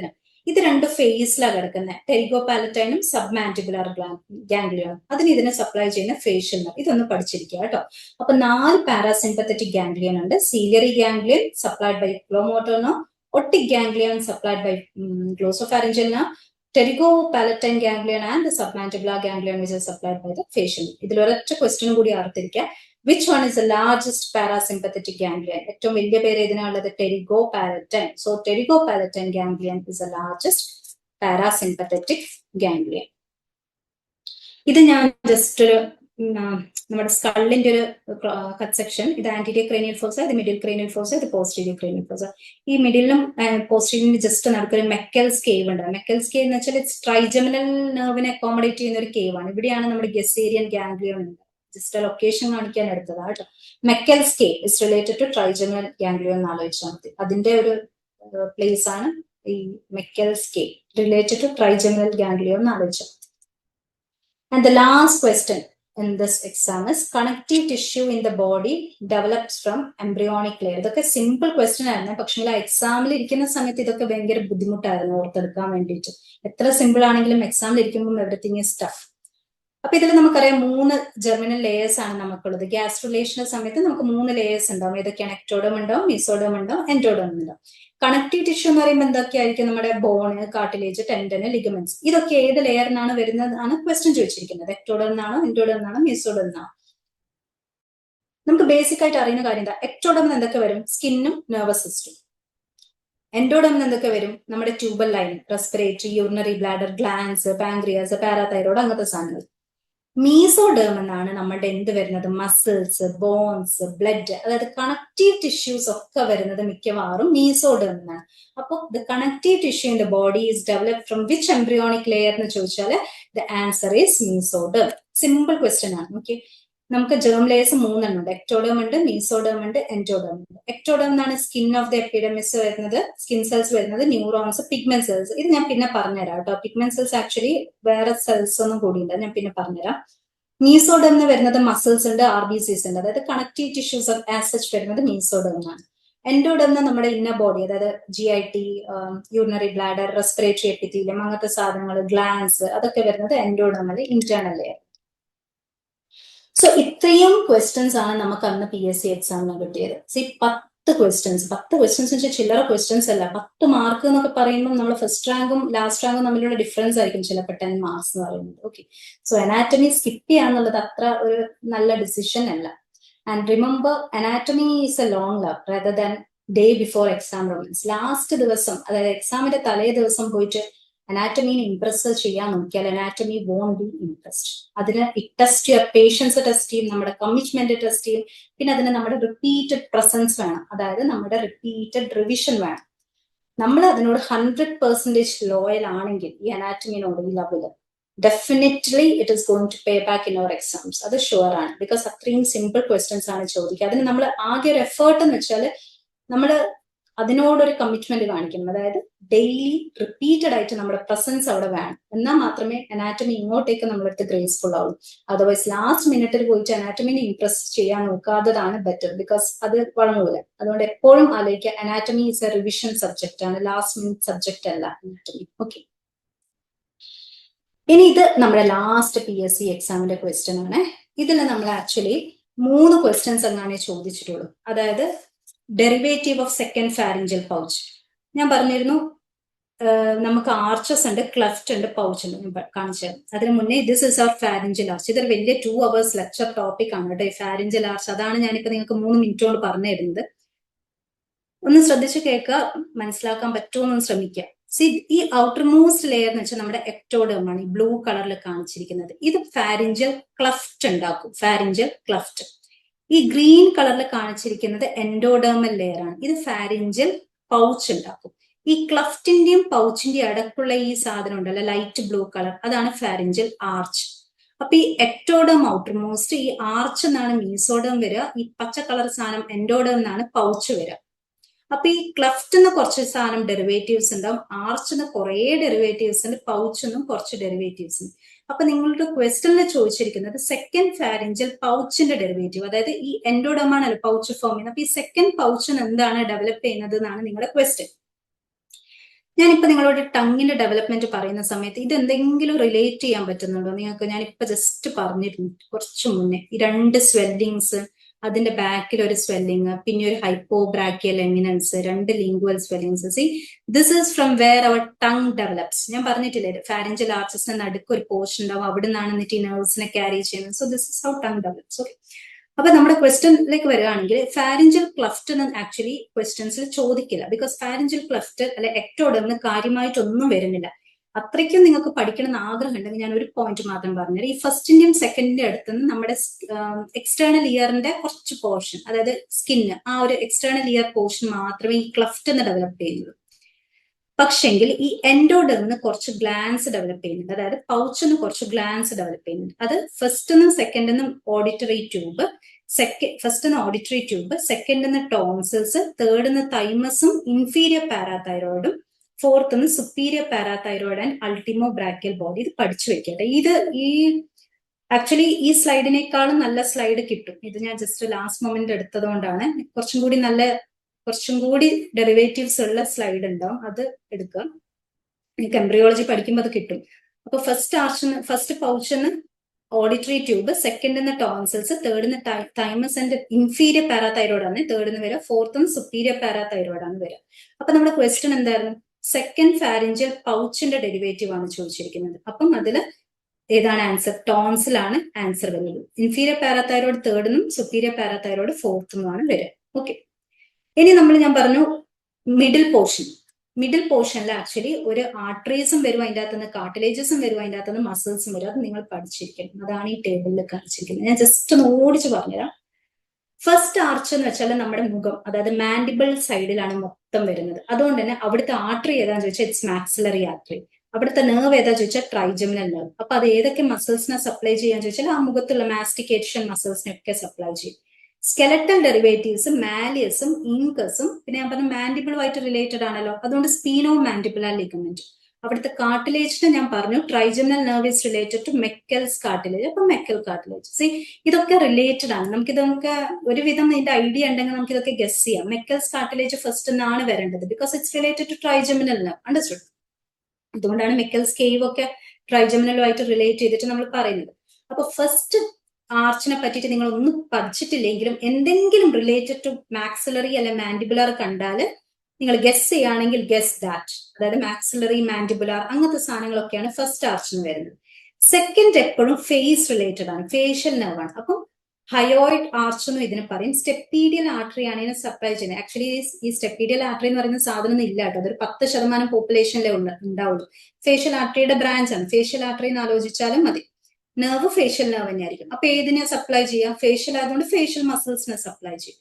ഇതില് കുറെ എസ് വരുന്നുണ്ട്. അതായത് stapes, stylohyoid ligament, styloid process, superior part of hyoid bone, ഇതിനെയൊക്കെ സപ്ലൈ ചെയ്യുന്നത് means derivative of second pharyngeal arch. ഇതിലൊരു കാര്യം ആലോചിച്ച് ഇയറിലെ 3 ബോണാണ് ഉള്ളത്, മാലിയസും ഇൻകസും സ്റ്റേപ്പസും. അതിൽ മാലിയസും ഇൻകസും ഫസ്റ്റ് എന്നാ വരിക, സ്റ്റേപ്പസ് സെക്കൻഡ് എന്ന് വരിക. ഓക്കെ, ഇനി തേർഡ് ആർച്ചിലേക്ക് വരികയാണെങ്കിൽ നമ്മുടെ internal carotid artery. As such internal carotid artery മാത്രമല്ല കേട്ടോ, അതിൽ കോമൺ കെറോട്ടിഡ് ആർട്ടറിയും എക്സ്റ്റേണൽ കെറോട്ടിഡ് ആർട്ടറിയും ഒക്കെ വരുന്നുണ്ട്. നെർവ് ഞാൻ പറഞ്ഞു ഗ്ലോസോഫാരിഞ്ചൽ നെർവാണ്.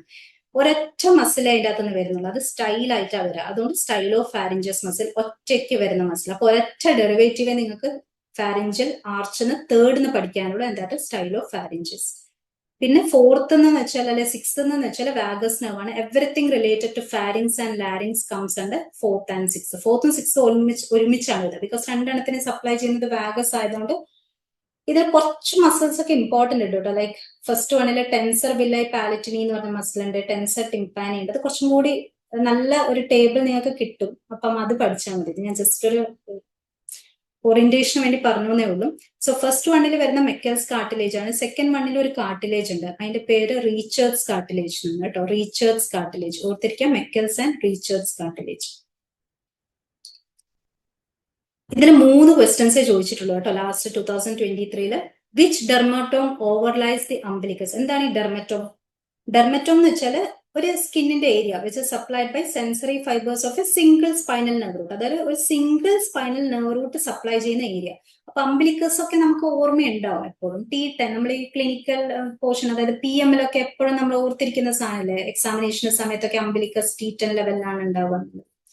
അതിൽ കുറച്ച് ഇമ്പോർട്ടന്റ് ലൈക്ക് C6 തമ്പിന്, ring finger, little finger C8, നിപ്പിൾസിന്റെ ലെവല് T4, T10. ഇതൊക്കെ നമ്മൾ എക്സാമിനേഷൻ പോർഷനിലൊക്കെ കുറച്ച് പഠിച്ചിരിക്കുന്ന കാര്യങ്ങളാണ്, important dermatomes. Okay, and the last question in 2023 exam എന്ന് വെച്ചാൽ ദ ടൈപ്പ് 1 കൊളാജൻ ഫൈബേഴ്സ് എവിടെയാണ് ഉള്ളത്? സി കൊളാജൻ ഫൈബേഴ്സ് 5 എണ്ണം ഉണ്ട്. അതിൽ ടൈപ്പ് 1 എന്ന് വെച്ചാൽ ഏറ്റവും സ്ട്രോങ് ആയിട്ടുള്ള സാധനമാണ്. അത് ബോൺസിലും സ്കിന്നിലും ഉണ്ടാവും. സെക്കൻഡ് വൺ അതിന്റെ ടെൻസൈൽ സ്ട്രെങ്ത് കുറച്ച് കുറവാണ്, അതുകൊണ്ട് അത് കാർട്ടിലേജ് ആണ്. തേർഡ് വൺ എന്ന് വെച്ചാൽ ഫൈബർ ലൈക്ക് ആണ്, അത് reticular fibres. Fourth one important ആണ്, ഇറ്റ് ഫോംസ് എ ഫ്ലോർ. ഞാൻ എപ്പോഴും ആലോചിക്കുക 4 ഫ്ലോർ. ഫ്ലോർ എന്ന് വെച്ചാൽ ബേസൽ മെംബ്രെയിൻ അല്ല, ബേസൽ ലാമിന എപ്പോഴും ഇമ്പോർട്ടന്റ് ആണ്. 4 ഫ്ലോർ. 4 എന്ന് പറയുമ്പോൾ 4 എന്ന് ആലോചിക്കുമ്പോൾ ഫ്ലോർ ആലോചിക്കാം. ഫ്ലോർ എന്ന് പറയുമ്പോൾ ബേസൽ ലാമിന. അപ്പൊ ബേസൽ മെംബ്രെയിനിലൊക്കെ വരുന്നത്, ബേസ്മെന്റ് മെംബ്രെയിനിലൊക്കെ വരുന്നത് ടൈപ്പ് 4 ആണ്. 5 ഒരു പ്രത്യേക തരം, അത് പ്ലാസന്റയിൽ മാത്രമേ ഉണ്ടാവുള്ളൂ. ഓക്കെ, അപ്പൊ ഇതിൽ ക്വസ്റ്റ്യൻ ചോദിച്ചിരിക്കുന്നതെന്ന് വെച്ചാൽ fibrocartilage type 1 collagen fibre ഏതിലുള്ളത്? ആൻസർ എന്ന് വെച്ചാൽ ഫൈബ്രോ കാർട്ടിലേജ് ആണ്. ഈ ഫൈബ്രോ കാർട്ടിലേജ് എന്ന് വെച്ചാൽ നമ്മുടെ ഇന്റർവെർട്ടിബ്രൽ ഡിസ്കിലൊക്കെ ഉള്ള സാധനമാണ്. ഭയങ്കര ടെൻസൈൽ സ്ട്രെങ്ത് റിക്വയർ ചെയ്യുന്ന സാധനമാണ്.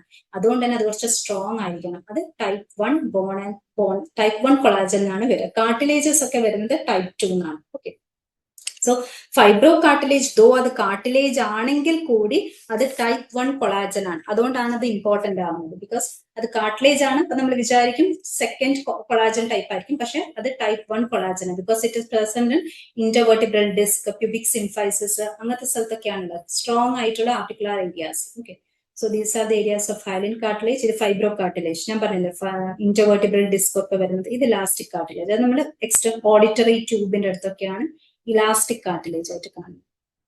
സോ ഇതാണ് 2023 ചോദിച്ചത്.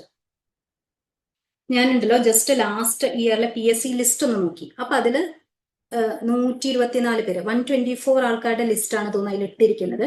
അതില് ലാസ്റ്റ് കിട്ടിയ മീൻസ് മെയിൻ ലിസ്റ്റിൽ ലാസ്റ്റ് ഉള്ള ആളുടെ മാർക്ക് എത്രയാണ്? 64 എങ്ങാനാണ്. അപ്പൊ 64-ല് ഇൻ കേസ് ആ കുട്ടി 3 അനാറ്റമി ക്വസ്റ്റ്യൻസ് കറക്റ്റ് ആയിട്ട് അറ്റംപ്റ്റ് ചെയ്തു എന്ന് വിചാരിക്കുക. അപ്പൊ ആ കുട്ടിയുടെ മാർക്ക് എത്രയാവും? 67 ആവും. അപ്പൊ ആ കുട്ടിയുടെ റാങ്കിൽ ഉണ്ടാവുന്ന ഡിഫറൻസസ് എത്രയാണെന്നറിയോ? ഈ 124th റാങ്കിലുള്ള കുട്ടി 65th റാങ്കിലേക്കാണ് വരിക. ഈ 3 മാർക്കിന്റെ ഡിഫറൻസ് ഉണ്ട്. അപ്പൊ ഞാൻ പറയാൻ ഉദ്ദേശിച്ചതെന്ന് വെച്ചാൽ every mark values, okay, every mark നിങ്ങളുടെ റാങ്കിൽ ഉണ്ടാക്കാൻ പോകുന്നത് ഇമ്മൻസ് ഡിഫറൻസസ് ആണ്. അപ്പൊ ഓരോ ക്വസ്റ്റ്യനും ഓരോ മാർക്കും PSCക്ക് ഇമ്പോർട്ടന്റ് ആണ്. വരും വർഷങ്ങളിൽ എന്ന് വെച്ചാൽ കോമ്പറ്റീഷൻ കൂടെയുള്ളൂ, അതൊരിക്കലും കുറയാൻ പോകുന്നില്ല. So every mark counts. അപ്പൊ അനാറ്റമി എന്ന് പറഞ്ഞിട്ട് അത് വിടുക എന്ന് പറയുന്നതൊന്നും അത്ര നല്ല ഡിസിഷൻ അല്ല. ബിക്കോസ് ഇങ്ങനത്തെ സിമ്പിൾ ക്വസ്റ്റ്യൻസ് ആ കിട്ടുന്നുണ്ടെങ്കിൽ ആ ബേസ് അറിയുന്ന ആൾക്കാർക്കൊക്കെ ഈ 3 ക്വസ്റ്റ്യൻസും കിട്ടും. നിങ്ങൾക്ക് അത് അറിയില്ലെങ്കിൽ നിങ്ങൾക്ക് ആ 3 മാർക്ക് പോലെ see from 65th rank you are going to 124th rank. ചെറിയ ഡിഫറൻസസ് അല്ല അവിടെ ക്രിയേറ്റ് ആയിപ്പെടുന്നത്. Okay, so this is about the 3 questions. ഇനി ലാസ്റ്റ് നമ്മൾ, so this is entire anatomy textbook. നമ്മൾ എപ്പോഴും റിപ്പീറ്റഡ് ആയിട്ട് PSCയിൽ ക്വസ്റ്റ്യൻസ് ചോദിക്കുന്നത് ഒരു 20% മാത്രമാണ്. അപ്പൊ ആ 20% നിങ്ങൾ പഠിക്കുക, അതാണ് ഇമ്പോർട്ടന്റ്. അപ്പൊ ആ 20% നിങ്ങൾക്ക് എങ്ങനെ കണ്ടെത്താൻ പറ്റുമെന്ന് ചോദിച്ചാൽ പ്രീവിയസ് ഇയർ ക്വസ്റ്റ്യൻ പേപ്പേഴ്സ് നോക്കിയാൽ നമുക്ക് ആ വൾണറബിൾ ഏരിയാസ് ഏതൊക്കെയാണെന്ന് മനസ്സിലാക്കാൻ പറ്റും. ഓക്കെ, ഇത് ലാസ്റ്റ് ഒരു 3 ക്വസ്റ്റ്യൻസും കൂടി കഴിഞ്ഞാൽ നമുക്ക് ഇന്നത്തെ സെഷൻ വൈൻഡ് അപ്പ് ചെയ്യാം. So this is from the last, കഴിഞ്ഞ വർഷം നടന്ന ഇൻഷുറൻസ് മെഡിക്കൽ ഓഫീസർ എക്സാം എടുത്തതാണ്. 3 ക്വസ്റ്റ്യൻസേ ഉള്ളൂ. സോ ഇതിൽ ചോദിച്ചിരിക്കുന്നത് ന്യൂറൽ ക്രസ്റ്റ് സെൽസിന്റെ ഡെറിവേറ്റീവ്സ് എന്തൊക്കെയാണെന്നാണ് ചോദിച്ചിരിക്കുന്നത്. അതറിയണമെങ്കിൽ നിങ്ങൾ first what is neural crest cells എന്നറിയാം. നമ്മുടെ ഡെവലപ്മെന്റിന്റെ സമയത്തുണ്ടല്ലോ ഒരു ന്യൂറൽ പ്ലേറ്റ് ഉണ്ടാവും ഈ നോട്ടോകോഡിന്റെ മുകളിൽ. അത് എന്നിട്ട് ന്യൂറൽ ട്യൂബ് ആയിട്ട് മാറണം. ഈ ന്യൂറൽ ട്യൂബ് എന്നാണ് നമ്മുടെ ആരുണ്ടാവുന്നത്, സെൻട്രൽ നെർവസ് സിസ്റ്റം കംപ്ലീറ്റ് ആയിട്ട് ഡെവലപ്പ് ചെയ്യുന്നത്. അപ്പൊ ഇത് ഡെവലപ്പ് ചെയ്യുന്ന സമയത്ത് ഈ എക്ടോഡേമിന്റെ അടുത്തുന്നുണ്ടല്ലോ കുറച്ച് സെൽസ്, അതായത് ഇത് റിംഗ് ആയി മാറുമ്പോൾ ഇവിടുന്ന് കുറച്ച് സെൽസ് ഇങ്ങനെ കൊഴിഞ്ഞു വരും ഈ ന്യൂറൽ പ്ലേറ്റ് ബോർഡറിന്. അതായത് എക്ടോഡേമിന്റെ ന്യൂറൽ പ്ലേറ്റ് ബോർഡറിന്റെ നടുക്കുന്ന കുറച്ച് സെൽസ് താഴത്തേക്കൊക്കെ ഇങ്ങനെ കൊഴിഞ്ഞു പോകും. ഈ കൊഴിഞ്ഞു പോകുന്ന ന്യൂറൽ ക്രസ്റ്റ് സെൽസ് നമ്മുടെ ബോഡിയിൽ എവിടേക്കോ പോയിട്ട് ഡെപ്പോസിറ്റ് ചെയ്യും. അതുകൊണ്ട് തന്നെ ഈ ന്യൂറൽ ക്രസ്റ്റ് സെൽസിന്റെ ഡെറിവേറ്റീവ് നമ്മുടെ ബോഡിയിൽ എവിടേക്കോ ആയിട്ട് കാണാൻ പറ്റും. അപ്പൊ മേജർലി നമ്മൾ പറയുകയാണെങ്കിൽ ഈ ന്യൂറൽ ക്രസ്റ്റ് സെൽസ് നമ്മുടെ ബോഡിയിലെ പിഗ്മെന്റ് സെൽസ് ഉണ്ടാക്കുന്നുണ്ട്, ലൈക്ക് നമ്മുടെ മെലാനോസൈറ്റ്സ്. പിന്നെ നമ്മുടെ പെരിഫറൽ നെർവസ് സിസ്റ്റത്തിലെ ന്യൂറോൺസ്, എൻഡോക്രൈൻ സെൽസ്, ഓസ്റ്റിയോസൈറ്റ്സ്, ഇതിനെയൊക്കെ ഉണ്ടാക്കുന്നത് ഈ കൊഴിഞ്ഞു പോയ ന്യൂറൽ ക്രസ്റ്റ് സെൽസ് ആണ്. അപ്പൊ ഇവിടെ ക്വസ്റ്റനിൽ ചോദിച്ചിരിക്കുന്നത് sympathetic ganglia, basal ganglia, spinal ganglia, ഇതിൽ ഏതൊക്കെ സെൽസ് ആണ് ന്യൂറൽ മീൻസ് ഏതൊക്കെ ഗാംഗ്ലിയാണ് ന്യൂറൽ ക്രസ്റ്റ് സെൽസ് ഉണ്ടാവുന്നത്? ഇതും നിങ്ങൾക്ക് ലോജിക്കലി നിങ്ങൾക്ക് ആൻസർ ചെയ്യാം. സി, ബേസൽ ഗാംഗ്ലിയ എന്ന് പറയുന്നത് എവിടെയുള്ളതാണ്? നമ്മുടെ സെൻട്രൽ നെർവസ് സിസ്റ്റത്തിൽ ഈ കോഡേറ്റ് ന്യൂക്ലിയ, പ്യൂട്ടമൻ ന്യൂക്ലിയ ഒക്കെ ഫോം ചെയ്യുന്ന ടീലെൻസെഫലോണിലുള്ള സാധനമാണ് basal ganglia. So it is related to central nervous system. ഞാൻ പറഞ്ഞു ന്യൂറൽ ക്രസ്റ്റ് സെൽസ് മേജർ ആയിട്ട് ഫോം ചെയ്തത് പെരിഫറൽ നെർവസ് സിസ്റ്റം പോർഷൻസ് ആണ്. സോ ആൻസർ എന്തായിരിക്കും? B. Only 1 and 3 is derive from the neural crest cells. Basal ganglia എവിടെ നിന്നാണ് വരുന്നത്? Directly neural tube എന്ന്, അതായത് ഹോൾ സെൻട്രൽ നെർവസ് സിസ്റ്റം ഈ ട്യൂബ് എന്നാണ് ഉണ്ടാവുന്നത്. അപ്പം ന്യൂറൽ ബേസൽ ഗാംഗ്ലിയ ഒബ്വിയസ്ലി എവിടെ നിന്നാണ് ഉണ്ടാവുക? ന്യൂറൽ ട്യൂബ് എന്നാണ് ഉണ്ടാവുക. ഓക്കെ, ഇനി ഒരു ക്വസ്റ്റ്യൻ, ജോയിന്റ്സ്. ഇത് നമ്മളൊരു പേപ്പറിൽ എഴുതി വെക്കുക ഏതൊക്കെ ടൈപ്പ് ഓഫ് ജോയിന്റ്സ് ആണ് ഉള്ളത് എന്നുള്ളത്. ഇതിൽ സുപ്പീരിയർ ടിബിയോ ഫിബുല ജോയിന്റ് ആണ് റോങ് ആയിട്ടുള്ളത്. ഇത് ഞാൻ ഏകദേശം ജസ്റ്റ് ഒന്ന് പറഞ്ഞു പോവാം. ഇത് സൈനോവിയൽ ജോയിന്റ്സിന്റെ ഒരു ക്ലാസിഫിക്കേഷൻ ആണ്. ഇത് ബോൾ ആൻഡ് സോക്കറ്റ് ജോയിന്റ്. ഇതിൽ എപ്പോഴും നമ്മൾ എന്താണ് എല്ലാ ഡയറക്ഷൻസിലും റൊട്ടേറ്റ് ചെയ്യാൻ പറ്റും. അതിന്റെ ഒരു ക്ലാസിക് എക്സാമ്പിൾ നമ്മൾ എപ്പോഴും പറയുന്നതാണ് ഷോൾഡർ ജോയിന്റ്. അതേപോലെ തന്നെ ഹിപ്പ് ജോയിന്റും കൂടി പഠിച്ചു. അപ്പൊ ഷോൾഡറും ഹിപ്പ് ജോയിന്റും ആണ് ബോൾ ആൻഡ് സോക്കറ്റ് ജോയിന്റിൽ വരുന്നത്. ഹിഞ്ച് ജോയിന്റ് എന്ന് വെച്ചാൽ അങ്ങോട്ടും ഇങ്ങോട്ടും ബാക്ക് ആൻഡ് ഫോർത്ത് ആയിട്ട് മൂവ് ചെയ്യാൻ പറ്റുന്നത്, അതായത് നമ്മുടെ എൽബോ, നീ, അങ്ങനത്തെ കാര്യങ്ങളൊക്കെ. ഓക്കെ, പൈവറ്റ് ജോയിന്റ് എന്ന് പറയുമ്പോൾ ഞാൻ എപ്പോഴും ആലോചിക്കുന്നത് നെക്കാണ്, അതായത് നമ്മുടെ എറ്റ്ലസ്, ആക്സസ്, ആ ഒരു ഏരിയ ആണ് മെയിൻ ആയിട്ട് പൈവറ്റ് ജോയിന്റ് ആയിട്ട് വരുന്നത്. ഗ്ലൈഡിംഗ് ജോയിന്റ് എന്ന് വെച്ചാൽ ഒന്നിന്റെ മുകളിൽ മറ്റേതിങ്ങനെ ഗ്ലൈഡ് ചെയ്ത് പോകും, ലൈക്ക് നമ്മുടെ റിസ്റ്റ് ബോൺസിലെ കാർപ്പൽ ബോൺസും ടാർസൽ ബോൺസും. ഇത് ഓരോ ടെക്സ്റ്റ് ബുക്കിലും കുറച്ച് വ്യത്യാസങ്ങൾ ഉണ്ടാവും. പക്ഷെ അങ്ങനത്തെ ക്വസ്റ്റ്യൻസ് ഒരിക്കലും ചോദിക്കില്ല, കറക്റ്റ് ആയിട്ടുള്ള ആൻസർ ഉള്ളത് മാത്രമേ ചോദിക്കുള്ളൂ കേട്ടോ.